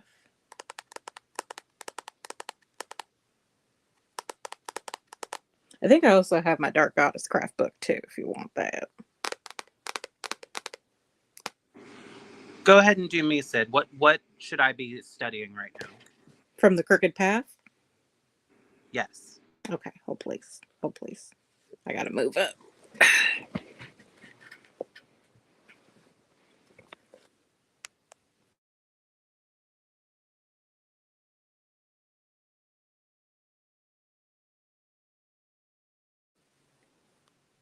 Okay. Okay. Had to make sure we were nice and centered. Boy.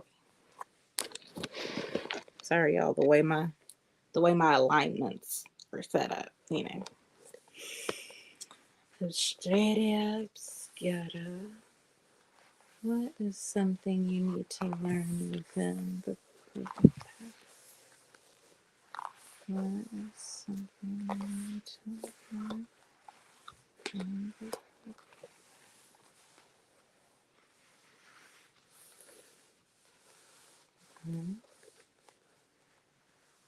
Okay, I'm sure.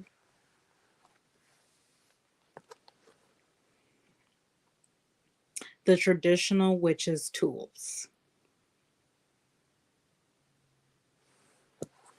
So,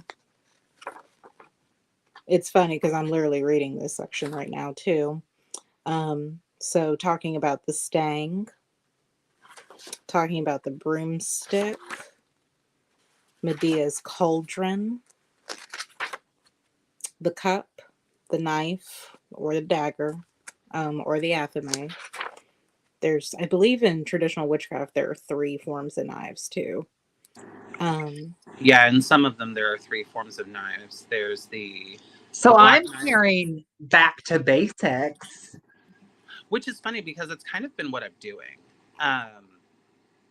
But the 3 knives are the athame, which is the black knife or the spirit knife, the kerfane, which is the red knife, and then there's the white knife that I can't remember the name of because for the I probably cosmic.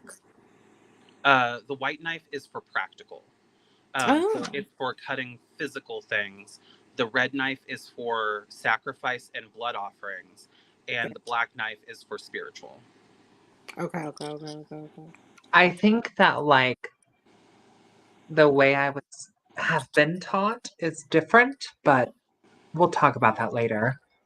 But yeah, I mean, like that section in general is just, that's what it's calling to, is that chapter 4, if you have the book on you, is going through those. And I think too, I think it's more so like seeing what you already have and what you would like to utilize more in your practice from those traditional witches tools, because I'm sure you use them, but it's like maybe the spirits of the mighty dead are asking you to kind of do more research into how you're using them in your practice.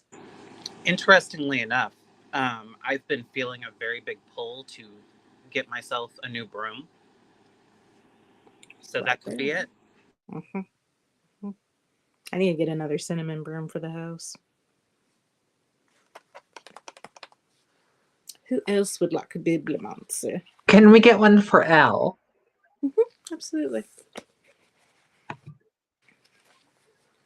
What is Elle supposed to learn from the forbidden?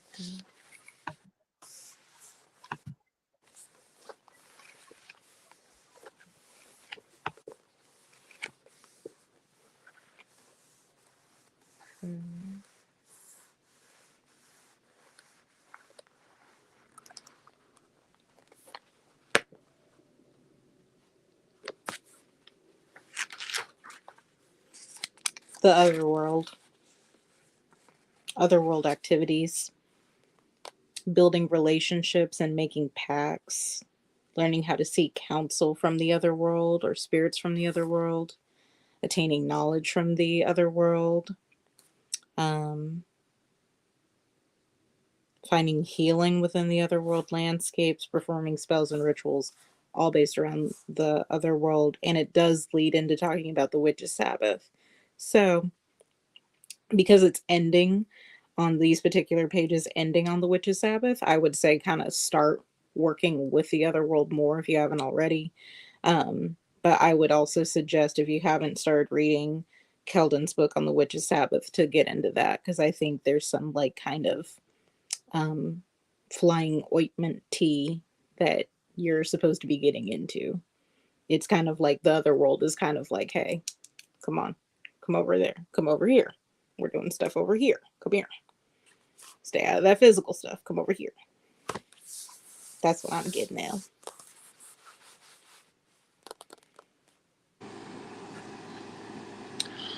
Ladies and listeners, while I've had a great time doing this, I do have to leave. Okay. However, I hope all of you have a lovely evening, a magical evening, and I will see you guys tomorrow night with Jasmine as we continue to dissect Ex-Witch Confessions. Okay. You're on mute. Yeah, you're on mute, Jess. Allegedly. Australia. Allegedly. Pray tell. Allegedly. Pray tell, girl. Pray tell. Remember to like, subscribe, and go sign up for Jasmine's Patreon. And I'll see you tomorrow. Or, yeah, tomorrow at what? 7 p.m. Sure. Eastern Standard Time? 7 p.m. Eastern Standard Time sounds great. Are you going to send me a headshot? Oh, shoot. I forgot to do that. Yes, I will send you a headshot.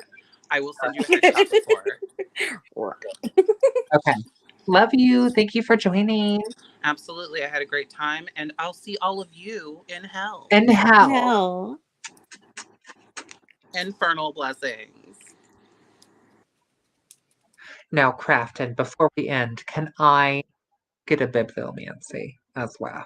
Do you really want a bibliomancy from the Crooked Path that you literally have read forwards and backwards and in betweens? Why not? All right, let me see what we can do here.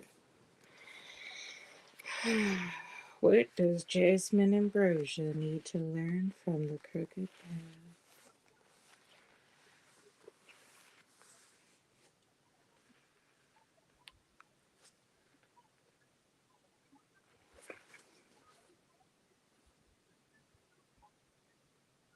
A witch's farewell. Well, I'll be damned. Mm-hmm. I mean, I take that as, you already know the shit. It's time for you to start walking it, which you already do. But I'm wondering if, like, you're kind of like clutching, like your book so well that I think the spirits are just like, hey, you already know what's going on, but so teach, grow, and learn. There's no right or wrong way. Authenticity is the most important, and it should be a personal experience, which you've already created. So I feel like, you're just on that path of exploring it, understanding it, and reinterpreting it, for the neo tradition. And blessed be. And blessed be. And join the stream tomorrow for Witches Reacting to X Witches, 7 p.m. Eastern Standard Time. And Crafton, if you would like to join, you know that you're welcome to. If you want to hop on the kiki of it all. Of course. I'll try to make it. I will try to make it. I'm You're always welcome. down. Closing thoughts for those watching. Crafton, any closing thoughts? Season of the Witch, Samhain Oracle, Bibliomancy, Crooked Path, Sororibus Obscurus video project. We've been through a lot in these 4 hours. Literally. We done half a shift. For those who did receive a reading, per the Samhain Oracle, these are the things that you need to work on now. Don't even think about it. Just start doing. For those of who are, trying to figure out the Dark Goddess current, there's many books. Do your research. If you really need somebody, I'm Auntie in the occult, so just DM me. Also, too, for those who received a bibliomancy, take it as a sign to, get into your try-to-crafties, pick up the books from the queer author's place. And for the Sororibus Obscurus, I would say that, that's not the last and that's not the end. There's a lot more coming in this dark half of the year. Yes. And I'm a cosign on all of that. And join the stream tomorrow. Okay. So blessed be, and we'll see you in hell. Hell.